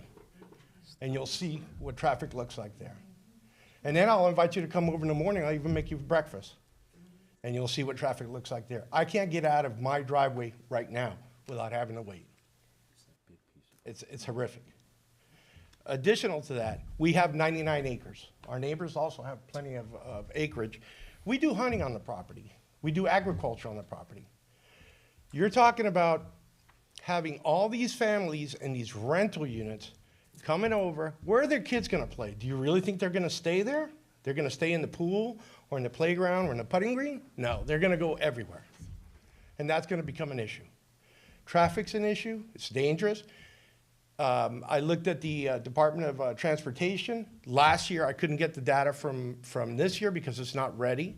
Last year, we had 10,900 vehicle traffic in a 24-hour period in that part of the road. So if you estimate 2 cars per family, which is normal, you're adding another 560 vehicles. What's that gonna do to us? Our community, and just like Mr. Brewster was pointing out, there is 2 houses in front of Blue Jay. There is houses there. We're directly across from them. We're not against change, and we're not against things. When they asked about the circle the second time they did around, We gave a little piece of land. They asked us for an easement for this current project. We gave the easement. When they did the Parkers thing, we said, okay, no problem, as long as they don't have to park 24 hours a night, 24-hour parking there. But this is an abomination, what they're doing here. You're gonna put 33-foot buildings, 10 of them. I want to make sure we have time for some others to speak. Yes, Make sure you right know in front of our restrictions. house. I hope you decline this and you don't approve this. Thank you. Thank you, sir. All right. Anyone else speaking in opposition? Did you get his house up there so we can see where it's at? Yes, in sir, relation to so the that project? highlighted parcel, that is his. That is our parcel, yes. That's his parcel. And where's the project relation to that? So it is right here, sir. Across the street, okay. And where's your resident on that property? Right there? Where the green dot is. Gotcha, okay, thank you. Yes, sir. All right, my name's Billy Ray Sylvester. I live 2 driveways off of Blue Jay Road on Sand Hill. As Otto's just said, you can't get out. I sit in my driveway for 5 to 15 minutes just to get out of my driveway, and that's on Sand Hill Road. This is just gonna be a nightmare. And you all know, I hope you all know, because we brought a video when they tried to put in 350 houses across the street years ago of this property all going underwater. Doesn't matter, you can dig retention ponds, you do whatever you want to do, it's going underwater. I've seen Blue Jay Road from one end to the other, from 17 to Sand Hill, a foot deep in water. How are y'all gonna do this?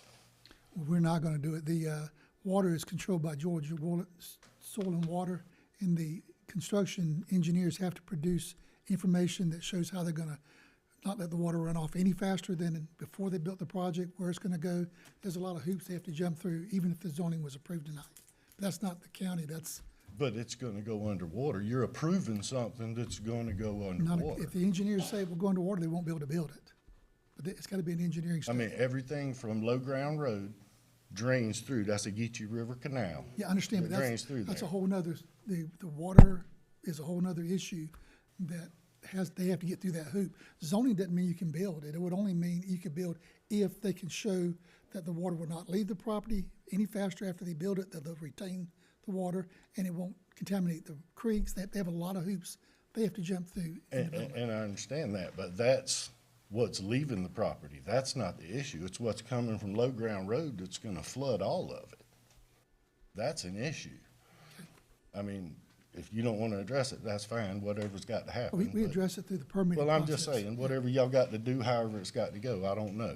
Yeah, But it is that- addressed through the permitting process, but not through the zoning process. Okay, well, like I said, it's gonna go underwater. No matter what y'all do, it's gonna go underwater. Thank you, sir. Anyone else tonight speaking in opposition? Come state your name and My name's Sarah Crosby, and I live at 116 Penny Lane, and I'm here as a different take on this. I'm an educator. Our schools are full. Adding these homes adds extra children. I feel we don't have the infrastructure in place for this build right now. It's already hard though it is with our classroom sizes. They're building on, even if we build on Marlowe, the new building, we're still not gonna have enough room if it brings in several children. That's my first aspect. We're worried about that. Infrastructure, shopping, places of that nature. Yeah, we have a gas station and a Dollar General. How are we gonna meet the needs of 300 plus new people in this environment for shopping? There is nowhere to go. Third is we also have hunting property we lease that is very close to where this is going to go. My same fears are children, tenants wandering into the hunting property. You know, how do we keep people safe? So that's kind of where I'm coming from is that, and really the schools are overwhelmed as is right now. And lastly, sorry, I looked up reviews for the Mariner Group on their prior buildings. And if you look at reviews, they have goods, bad. But if you look, the decline of the reviews over the past few years is dropping because management changes. Are we guaranteed we're gonna have management that's going to keep up the property, to keep it this high-end residence? That's it. thank you. Okay, You're not giving me enough time. Orf's is gonna give us an extra 5 though, because he loves us. That's right. Tim Hutchings, Couple of quick points. I think his presentation kind of answered the why this isn't appropriate. Did you see where all those nice high-end apartments were? Downtown Savannah, Pooler, that's where this goes. It's even in your comprehensive development plan that you guys prepared multiple times, go back every year. These belong in the cities with infrastructure, with amenities. You're not attracting the same client to this property that's 10 miles outside of town as you are in Eastern Wharf. I'm not doubting they build nice products, but I didn't see this particular proposal on that board, did you? Saw a bunch of fancy ones in Eastern Wharf and in Pooler. It's not the right place for it. This area is full of custom homes on acreage. It's rural land. The smallest lot in any neighborhood's a half an acre. And this pocket of the county between the custom homes down Blue Jay, Emerald Plantation, Covered Bridge, Royal Oaks, probably one of the most valuable pockets of homes in the county. Apartments do not fit. It's also mentioned about 6 times in the comprehensive development plan about maintaining the character of the county, of the area. In fact, in the opening of the development plan, Effingham County and the communities that lie within take pride in their history, their rural heritage, and the small town charm they continue to offer residents today. I don't know as though how you can feel like this is going to be small town charm when we're out here 10 miles from town because we chose to not live in town and you're trying to bring town here. Speaking of the need for, not everybody wants a single family home. There's the Exley property on the front. It's already got the PD approved up in Rincon for over 1,000 units. They could build it any time they want. You've got 250 some Matt Bird townhomes already approved by Zitrower. You got 108 Matt Bird townhomes by the high school already. You've got, I think it's 150 or so in the Burns property at Colic, Helmy, and Highway 30. We've got a lot of multifamily already in this corner of the county. And I think what's also interesting is even though all the development plans and Development 101 says build high density in your city centers because you also want to prevent sprawl, virtually every single project approved in I think the last 2 years is all high density. If they wanted to develop a similar neighborhood that's going to be less of a strain on infrastructure to what we have out there, build another half-acre lot, Emerald Plantation type neighborhood back here. Because now you're still allowing growth, but it still feels the same in the area. You're not putting that intense load on the existing infrastructure there. There's over 1,500 homes, conservatively, that you guys have already approved in this corner of the county that haven't come out of the ground yet. I don't think there's any debate about that. Those will come out of the ground before any schools are done. And you can say what you want about the schools, knew that growth was coming, et cetera. The fact of the matter is they're not ready. We've got kids that eat lunch at 10:15 in the morning already. Kids that eat lunch at 1:30 in the afternoon already because the schools simply don't have the facilities to get these kids through there. This is not the right area for this.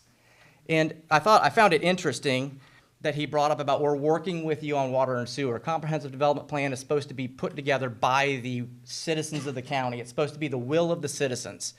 And even in the rewrite that you guys are working on, I was in the workshops, even with this out-of-town consulting firm pushing development a certain way. Nobody said they wanted this. But yet we hear him say, we're working on you in the water and sewer. We've got a quote from our county manager saying, we're basically going towards where the Hyundai plant is with a lot of our water and sewer infrastructure. We're preparing for the demand because that's where the developers are indicating and asking about development opportunities. So you're doing this for the developers, not the citizens of the county. This is a developer project. There is not even a Hollywood writer who could write a movie about how this is potentially beneficial to the citizens of the county or this area. I mean, it's so absurd that that's even proposed that, I mean, we shouldn't even be discussing it. So I would ask that you look back on your oath that you took and represent the health, welfare, and safety of the citizens of the county, the people who live here. Mr. Kiefer, I know you'd experienced something recently that affected your home life and the way you live. I would like for you to look at this through that same lens. The people who live around this, who have to have literally this is the antithesis of the development in this area. What are you referring to? Just if you had an apartment complex built on the property in front of your house, how would you feel with the DRT impact you just had? That affects your way of life, correct? Yeah, this is far from a DRT issue, but To I see what you're saying. To you, it's a nuisance, right? DRT yeah. is a nuisance. There's no proven health issues. It's a Yeah. nuisance. And I do have high density that was recently approved that joins me, that is certainly not this product. Just saying. But yeah, no, I'm with you. I'm with you. Just let you know we have about 2 more minutes. Okay, If anyone else and wants I to think speak. separate from the minutes, what needs to be made aware here is the reason there aren't even more people here is because to this day, there is no rezoning sign on this property. The rezoning sign, and I brought this up to planning and zoning a long time Hang on a ago. second, you made an accusation. Let's It's not an accusation, I've got video. Sir, hey, And hang I've on. got pictures. I've got pictures, you've got it across the street Sir. in a ditch. Sir, order. And you physically admitted removing that sign and placing it on the sign, which is, by the way, a violation of the ordinance. You cannot remove a publicly I didn't posted remove it, I sign from a moved it property. to You a admitted it on conspicuous Facebook, location sir. as the Order. code of law, as the code Mr. states. Hutchins, you need to have a seat. You've already shown that you were out of order. Yeah. No, He removed okay, well, the let's sign clarify here. where he wanted No, to. If sir. you'll look at the map, You need to let's have a clarify. You're making an accusation. I'm going to show you. We just clarified it. You need to have a seat because we're going to hear from other constituents. The sign was in the ditch on the other side of the road. It's not on this property. That is a fact. That is a fact. In the bottom of the ditch, you cannot see it even from your car. I had to get out of my car to see it. All I did was move it up the ditch so you could see it. That's it. And then it was removed, and it's never been on the property. That's a violation of the notice. He's got 40. He's got 41 seconds. If you want to come up and say one last thing. This is your last speaker. It doesn't matter what the people think. The people we've elected and the people who work for us You're in the not county talking for the are microphone. not looking out for our interests. They're trying to undermine our interests. No, I disagree. I hate the accusations. Did you want to say something? No, if you'd like to speak, you may go ahead. Hi, my name's Kathy Creech. I have lived at my residence for almost 25 years, and it's a rock throw from where we're speaking of. And to piggyback off what this lady said with the schools, my grandson just had to move from the school that he was in, or was supposed to move. They got it approved because he was already a student there. But I still have to give him transportation to and from school because he's not able to ride a bus because of all the growth that there is. And there are potentially all these homes right around the corner on Highway 30 by the high school that they have approved that are coming. And that's going to be a lot more kids. I mean, and the traffic is just awful, like everybody said. We just don't want this. Okay, I appreciate it. We don't need it, we don't want it. And I mean, at the very least, maybe we could do some homes like this gentleman was talking about with a nicer neighborhood, but we definitely don't want any condos there. Okay, thank you, ma'am. All right, we're going to close the public hearing. Last comment for anybody else. I need to hear some discussion from the board about what they've been hearing. My name's Jared Tipton. I just wanted to say, like, if y'all weren't in favor of voting no against it, maybe consider tabling it for 2 weeks to see if T-SPLOS passed or not, to see if we actually have the money for the infrastructure. Yeah, very good.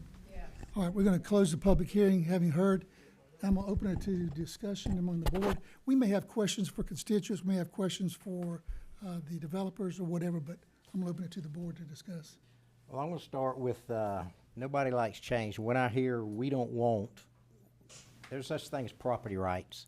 You own your property and you manage your property and you live on your property. There's a lot of people here I also see that have large tracts of land. They want to retain that country feel. I get it, and you have the right to do that. The Waldauers have had this property many years. They've donated a huge tract to the University of Georgia. For whatever reason, they've decided to part with this. It's for sale. Any of you can buy it. These people want to do something different. They want to build some apartments. We hear about the, and I'm not big on I understand what you're saying, Tim, but here's the problem. There's a huge housing need in this county. Not everybody can live on a $1 million piece of property like some of these other folks. There's 10 properties in District 1 for sale, ranging from a double wide at $210,000 to a house on Honey Ridge Road, which is $899,000. The median house price in this county is $348,000. Takes 5% down, that's 17.5 to put down with a $3,000 a month mortgage. We can't hire teachers in this county that can afford to buy a house in this county. So we have to look at other options. We have approved some townhomes. I wasn't big on this rental idea, but this is a nice development. It's on a large piece of property. It's tucked back in the woods. It's not on top of anybody. It's a mile away from you. Now, let me finish what I got to say, and I'll listen to whatever.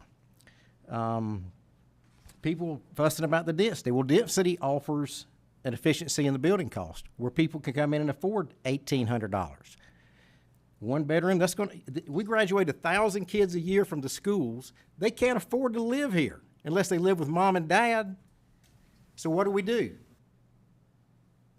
So we're pushed, we have to look out for you, I understand that. But we always also have to look out for property owners and other people that don't live in Royal Oaks or Emerald Plantation. We represent everybody, not just the wealthy. Talk about traffic. All the roads leaving this county are state highways. Everybody fusses at us. 21, 17, 30, 80 are all state highways. 80 is going to be 4-lane. 21 is supposedly going to be 6-lane. There's people fussing about that because they say it's going to bring more people. More people's coming. You came from Miami. Half the people in here probably aren't from around here. Tim, you're not even from around here. All these people move in here, drive to Chatham County, and then raise hell at us because the traffic's heavy. Well, my God, what do you think? And I understand, and we're doing everything we can do, but we can't control the state. The state is trying to make improvements. We're trying to make improvements. But you're supposed to take. Let me finish what I'm saying. I can argue with you all day, Tim. Yeah. Now, as far as the traffic also, after 8:30, 8:45, you can drive all over this county. Everybody's driving to Chatham County and trying to get their kid to school from 6:30 to 8:30 in the morning. I leave all the time. After that, you can move around this county. So I'm sorry, but again, you're going to deal with that in any metro area like this that's growing. That's why we're moving to Miami. That's exactly why. Well, it's not Miami. It's still South Effingham. You're sitting on 99 acres. You're blessed. We are metro. A lot of people don't have that option. Again, I'm not arguing with you. I understand.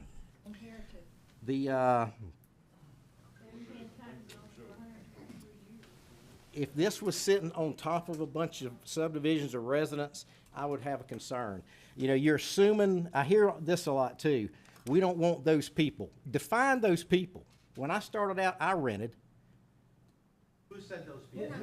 People that are calling me personally. Nobody said it out here tonight. No. But there's people that has an issue with the demographic or either a level of income not matching theirs, is what I'm hearing. I'm telling you what I hear. Let me please finish. Let him finish, and I may give a couple minutes for response, okay? The best thing you need to save time is the assumption that these kids with a gym, a pool, and everything's going to go play on your property. Are you having problems with the kids from Royal Oaks or Emerald Plantation? Are they trespassing?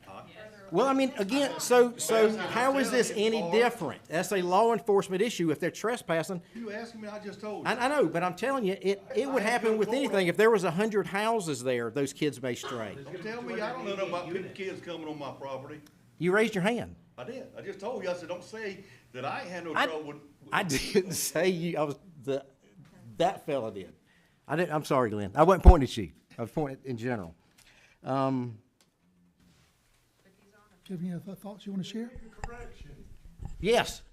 The Waldowers didn't donate that property. The Warnells did. Or Warnell.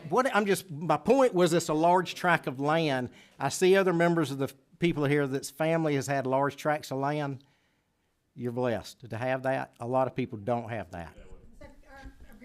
Well, what happens is these people pass and kids or grandkids inherit it and they sell it. These people want to sell. That's fine. But that's fine. Okay, all right.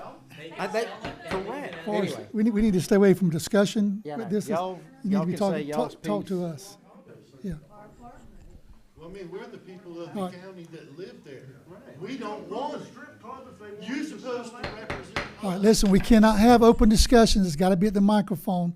I can't make I can come back and give a few more minutes, but we won't be able to do it if we don't stay organized. I have to, wait a minute, wait a Tim? minute, Tim, this is the way it goes every time with you. I'm representing the Warnell family as well. They're paying citizens, taxpayers as well. Just because a mob shows up doesn't trump their right to sell. They can absolutely sell. Absolutely. Well, then buy it and do what you want to do with it. This is a rezoning request, Yes. not a request to prevent them from selling the property. All right. Property rights, 100%. Tim, What you hold are it. proposing does not affect others. We cannot talk from the out in the audience. It's got to be the podium. I understand, so I'm going to correct all this right now. We need to keep our discussions with the board so we can have our Let me discussions. address the issues. I know. I've said my speech. Yeah, Y'all address can them, and take then let's discuss as a board, and we'll see if anything else we want to share.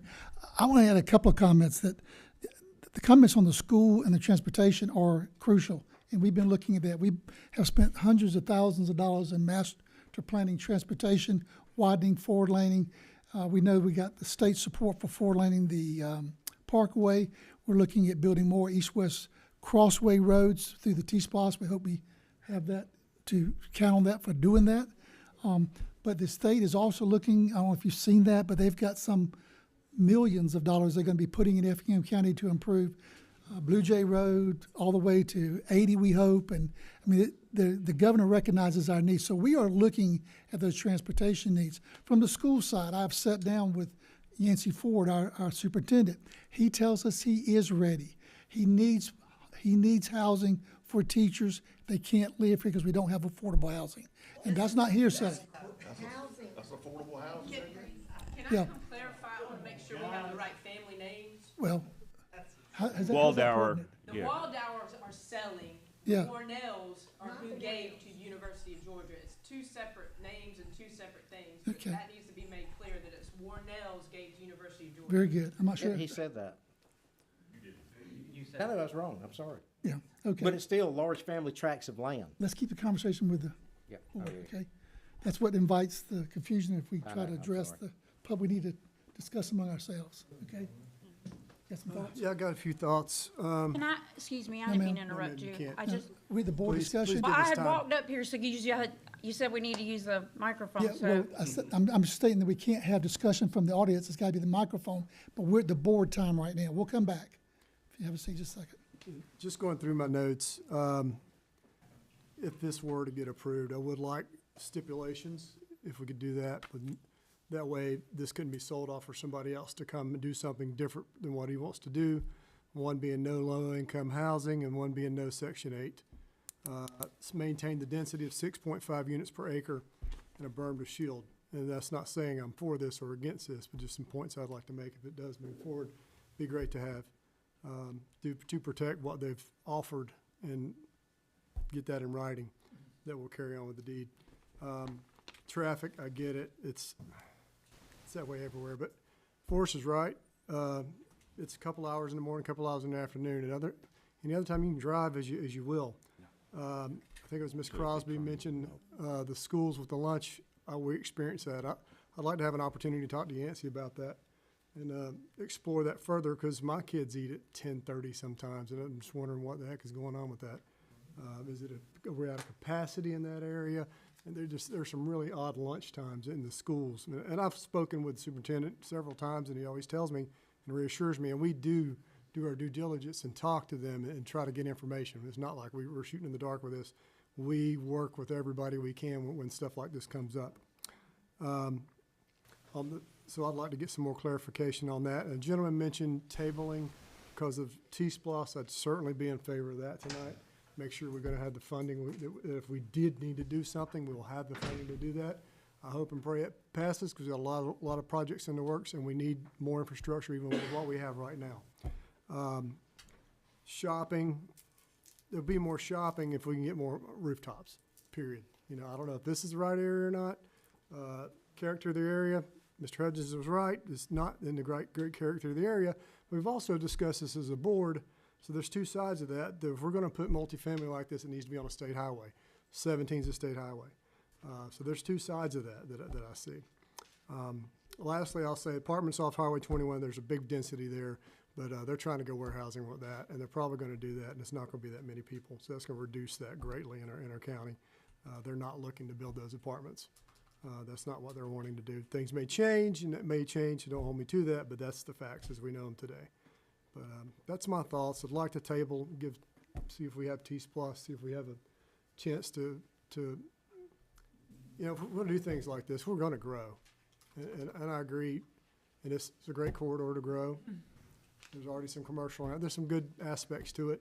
If it's done nicely, it could help the area as far as values go. I could see this gentleman that lives across from there and somebody come along and offer him the right money. They have, and we haven't sold. Maybe it wasn't the right number.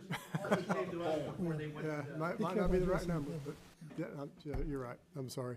But that's my 2 cents for right now that I have, that I would want to see happen if this moves forward. Or Let's see if he on this side has any discussion or comments. No, I would be in favor of tabling this. I've always voted in favor of that. Anybody ever wants to push that back?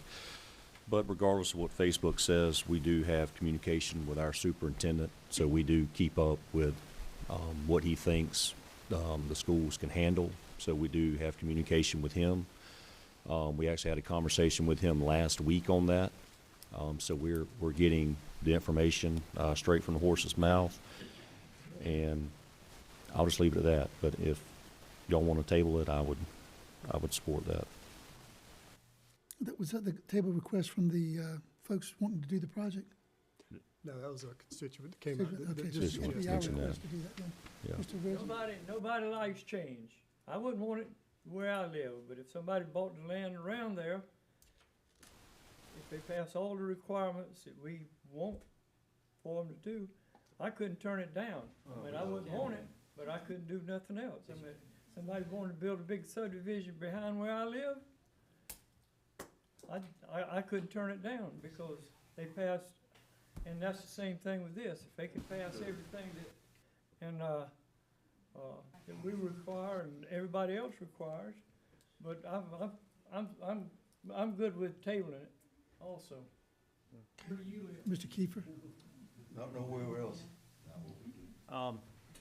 No, I'm fine tabling. I'm fine, if this board wants to continue discussion and move forward, I'm good either way, to continue. But yeah, I mean, these are difficult, especially when you know people in the crowd, the family selling the property. I mean, these are tough decisions, but, We have to make them.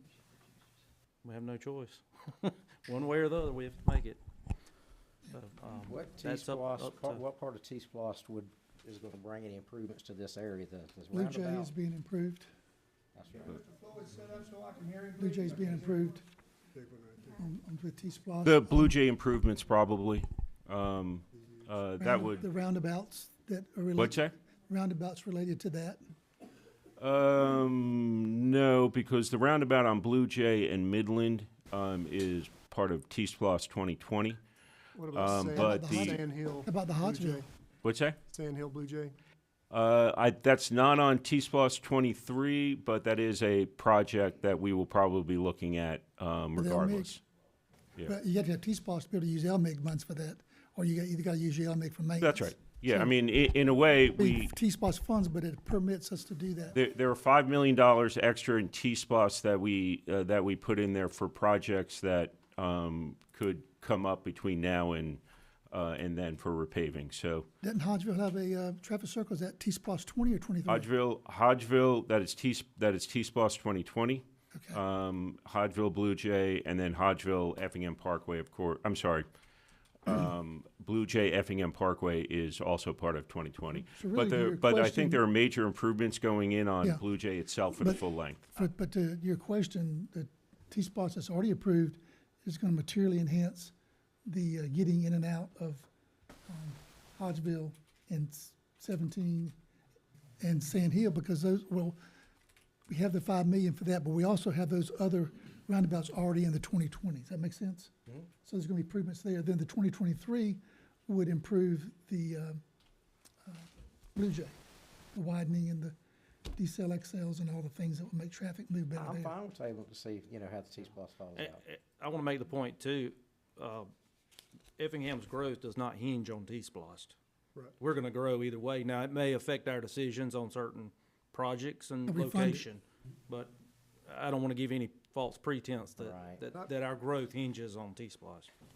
I mean, the housing is still a need in certain areas, and we are trying to look at our comp plan that we have revisited and had multitudes of input from constituents. Like, where should multifamily be? We don't have the urbanized areas that some have, and even in the urbanized areas, we don't have, there's a lot of wetlands in those urbanized areas. For example, in Lincoln, I don't know if they have the property available other than Freedom Park for that type of development.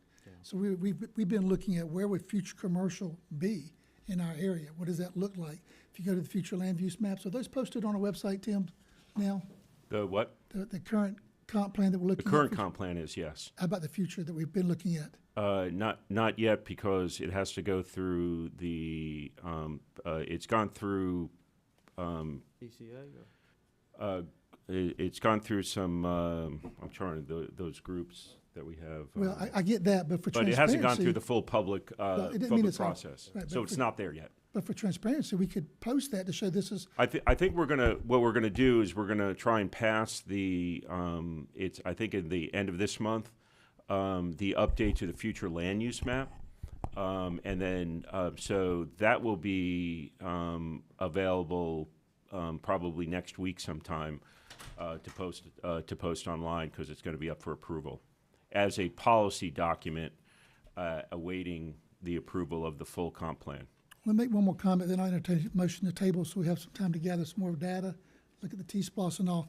But I know this board has worked very hard to look at where we can drive development, not where developers want to go. A lot of that depends on where we have water and sewer, where we can get it to. I'm gonna throw previous administrations on the bus, but they built water and sewer to nowhere. And we have spent lots of money and a lot of time looping our lines, boosting our water, getting us infrastructure, water and sewer wise, that can actually support growth that we need. So we've been looking, how can we advance that system at the right of cost, so it's not like it was before. This county was upside down, their water and sewer. We finally got it paying for itself over the last 8 years, and we're pleased with that. So we're not looking to go where developers want to go. We're looking to put water and sewer to drive them where we believe the future development could be, where there might be a future community, a future commercial. And that's our goal, whether you receive that or not. That is honestly how we've been looking at this, not just saying, let's let them put it up here and then when we're in water and sewer to it. So Well, this developer was actually gonna foot the bill to bring the sewer. We weren't. Everybody wants these developers to have skin in the game. These people were gonna pay for that. We weren't. How are they required? well, I'm Just making a statement. Yeah, just make a You statement. can ask the developer. Well, and what it does is, it's doing a part of our master plan that we've talked about doing. We're looping our water lines all the way around. That's helping quality and that's helping pressure and all the things that they should have done many, many years ago.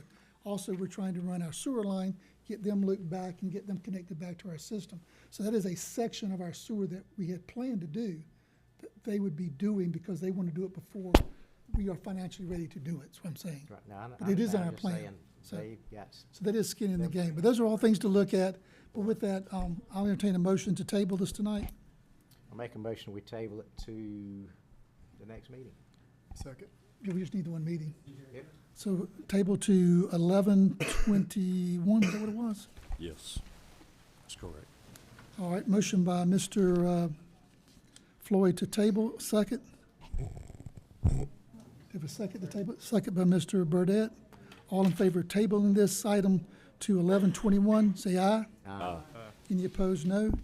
Hearing no nos, it passes and we'll table it. So the next time won't be a public hearing, although if you want to come back, I may go ahead and give like I did the previous, we had unfinished business, 3 or 4 minutes from each side to just make sure we express to you our thoughts and we hear a couple extra thoughts. But with that item is tabled and we don't need to do item number 6, the second reading. And let them know that will be an old business Yeah, next time. if you want It'll to be come at back, 5 that'll be o'clock. old business, so it'll be at 5 o'clock. It won't be as late. Yeah, We when should we probably table it, table number 7 as well. it'll be on, huh? 7 and 8, 7 and 8, both. 1 hour. Well, yeah, well, that's that All right. second, yeah. Do we want to go ahead and make a motion to table item number 7? Make a motion to table item 7 as well. Second. Motion to table by Mr. Floyd, second by Mr. Deloach to 11/21. 23. All in favor of tabling item number 7, say aye. Aye. Any opposed, no. Hearing no nos, item 7 is tabled. So 6 and 7 will be tabled. If you're interested in those items still, we'll hear those at 5 o'clock under unfinished business, so you won't be so late, okay? Yeah, So but those the items are variance, concluded. item number 8 is the variance that needs to be tabled as well. Eight's on there too. Okay. So we, 6, 7, and 8. yeah, well, they don't have, that's connected. 11/21. Yeah. Yeah. Next meeting, Yeah. Third Tuesday. third Tuesday at 5 o'clock. Third Tuesday at 5 o'clock. 5 p.m. Okay. Thank you for coming tonight. We appreciate it.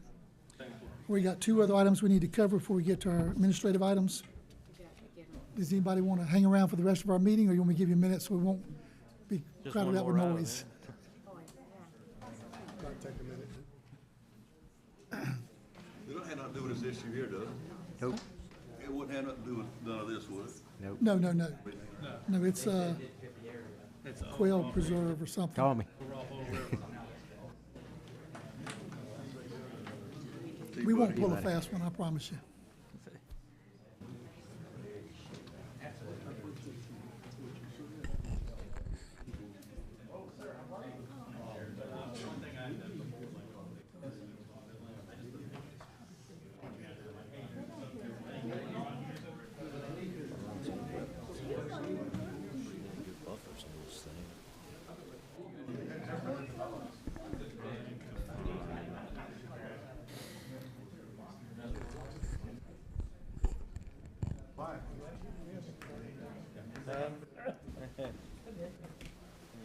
Even let the building burn it down. All righty, if the board is ready, we're going to move forward with our last couple of items. Public hearing, the planning board recommends approving an application by Quail Preserve. If y'all could carry your conversations outside, it'd be very helpful. Thank you.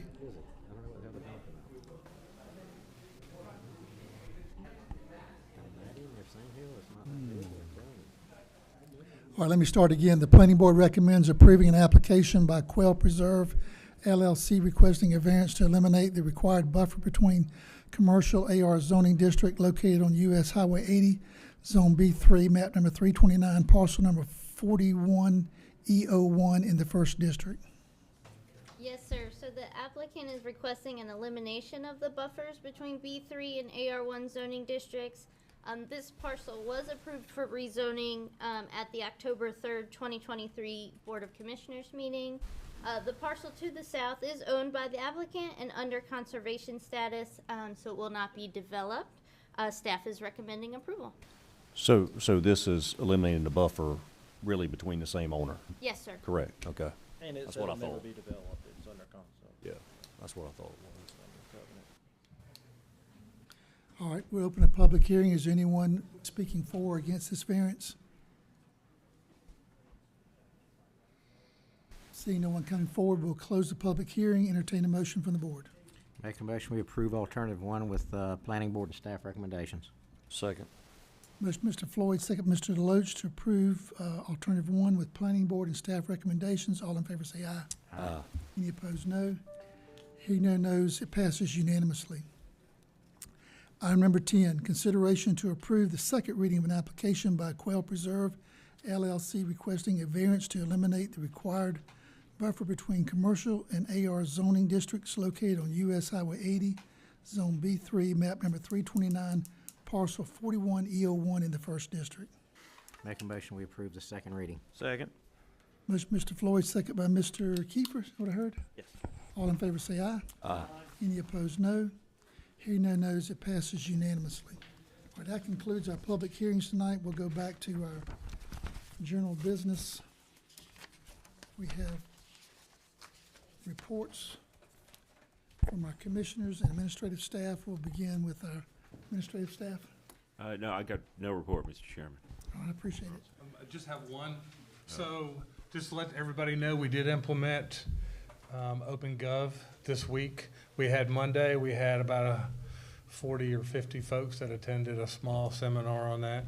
It went really well. Of course, with any software implementation, there's gonna be a few bumps along the way, but we're working on that. It's going well. People are accepting it for what it is. And so I just wanna let you know that is in place. And, thank you for doing the budget amendment. Kudos to Kayla. Yeah, Kayla, let me tell you, Kayla has been absolutely wonderful, start to finish on this. She's worked full-time on it 6 months, if not then some. She's been absolutely wonderful, so if you want to know something, don't call us, call Kayla, okay? Very good. Anything else from any of the staff? All right. Madam Clerk? All right. Still having a lot of problems over on Stagecoach Road, complaints about speeding dump trucks. I've called Peter Hostela, but I don't know if, I don't really know what we do over there. That's that issue. Bloomingdale owns half the road, we own half the road. Bloomingdale doesn't have any interest in. So I'll try to talk to Jimmy, I guess, to see if we can get some other patrols out there. Yeah, just occasional, just come out and show up and sit wouldn't hurt, you know? Back at that ordinance for the firearms, Commissioner Deloach had mentioned that a couple of times. So are we keeping that at 300 yards and we're asking the permission from the neighbor? Or are we? No, that's already, that's already exists. So that's what we have? That's what we have right now, that if you're exempt from it, if the property, if the home that's within 300 yards is within that range. What we've come up with after some meetings with the sheriff and so on and so forth, do you want to? Sure, Yeah, I don't want to take up too much time. Just want to No, you get need to to be updated on what we talked about in our meeting. Go ahead. Yeah, so I guess there was a meeting with a couple folks and the sheriff and the county manager. The existing part of that ordinance is 300 feet within a residence. If you do go over there and say, hey, we're gonna shoot guns or whatever, and the resident said that's perfectly fine, then that's perfectly fine. I think it may take written. They can make it, I think it might have to be written permission, which Now, I would want that's written the current. permission. That's the current. Okay, So what's the new? what the suggestion was to add to it was, if you're an AR1 and you're 100 acres or more, then if you want to do a dove hunt, then go do a dove hunt. If you're less than 100 acres, so it'd be 99 and below, if you're an AR1 and you have 99 acres or less, that you just notify the sheriff's department the dates that you're gonna have a dove hunt. There was no permit involved, it was more of a notification process like we do timber permits, where they just notify, we just make a record of it. You don't have to talk to the neighbor in this new scenario. No, But it's only during the dove hunt, season. the DNR stated dove hunt season. What about other hunting? We haven't had any problems with it. I mean, we're kind of tailoring this to one situation. Yeah, It's that's not- why I'm thinking. And I'd so be because- open. I'd like to solve. But you can amend it at a later point in time if That's right. other hunts become a We're problem. looking at text amendment to handle what we have now Yep. without making it a burden on people. That's right. Right. That's what I'm trying to do, remove some of the burden. I mean, Yeah, but this would do it. I go hunting, I don't want to have to go ask permission from my neighbor to go Right. hunting. Well, prime example, my property, I could hunt, I could shoot a firearm from any place on that property until the recent development. Oh, now you can't, yeah. no, you Yeah, can't. I mean, it doesn't bother me, but I'm saying that's, Yeah, Is that 'cause right? it's within 300 feet? Hmm? Because it's within 300 feet? 300 yards. yeah. Yards. Or well, it yards? will when a home is built and they're, you know, I'm just saying that's how. And the reason we didn't include anything other than a dove hunt was because the dove hunts, I mean, it's a lot of simultaneous shooting. It's like fireworks, right? Whereas Right. if you Yeah, I know, require but I one don't more, go to jail 'cause I'm you know, deer hunting. if you're not a good hunter, a deer hunter, which is probably me, you know, you shouldn't require more than one Yeah, shot. it's usually one So, and done. It's yeah. kind of done, you know? Yeah. Once and done. And then we didn't put dates in there because the dove season changes every year. But This is a DNR text amendment designates it. that's So that's why we reference DNR, yeah. This is what you always say, a text amendment to the I would ordinance. guess that probably most of the complaints are either dove or possibly target or Yeah. ski or something. Yeah. Well, But there's probably. rapid fire going on. Yes. So we're just And- trying to address that right now. And if you're doing target shooting, you probably should be subject to the ordinance, to the existing ordinance. We have to, this has to come back for us as a text amendment for this What's that? ordinance? This is coming back to us? Yes. Yeah, it's coming, so there was a problem with Effingham Herald getting it advertised, so it was gonna be tonight, but it's gonna be in 2 weeks. 11/21, okay. Yeah, we'll get it done. Okay. Wesley, I got, something just came up that I need to tell you. Over on Stagecoach Road, the Yeah. property where they were supposedly getting rid of the sheetrock, now they're hauling in construction debris and burning it on that site. So we need to get code enforcement over there first thing tomorrow and Yep. find out what's going on. Shut them down. They're burning sheetrock? No, No. construction debris, land clearing debris. We'll send out code in the morning. Yep, it's just one thing after another with those folks. It'll all be gone by the morning. It may be, but the evidence will be there. It'll be smoldering. All right. Anything? No, I'm good to go. Terry, got anything else? I've had mine. I did want to let you guys know that Planners has started on the route up to Clio. So they're coming from Clio down now, so they're started. Very good. They're starting on the Clio mill. They're starting on the Clio. They're halfway to Springfield now on 119. I watch them every morning. I'm so excited. Outstanding. All right. Do we have a need for executive session? Tim, any need for executive Negative. session? All right. So executive session minutes, consideration to approve the October 17, 2023 executive session minutes. Motion to approve. Make a motion to approve as presented. A second? Second. Second. Motion, Mr. Deloach, second by Mr. Burdette, to approve the executive session minutes as presented. All in favor say aye. Aye. Any opposed, no. Hearing no nos, they pass unanimously. I don't see any other business, am I correct?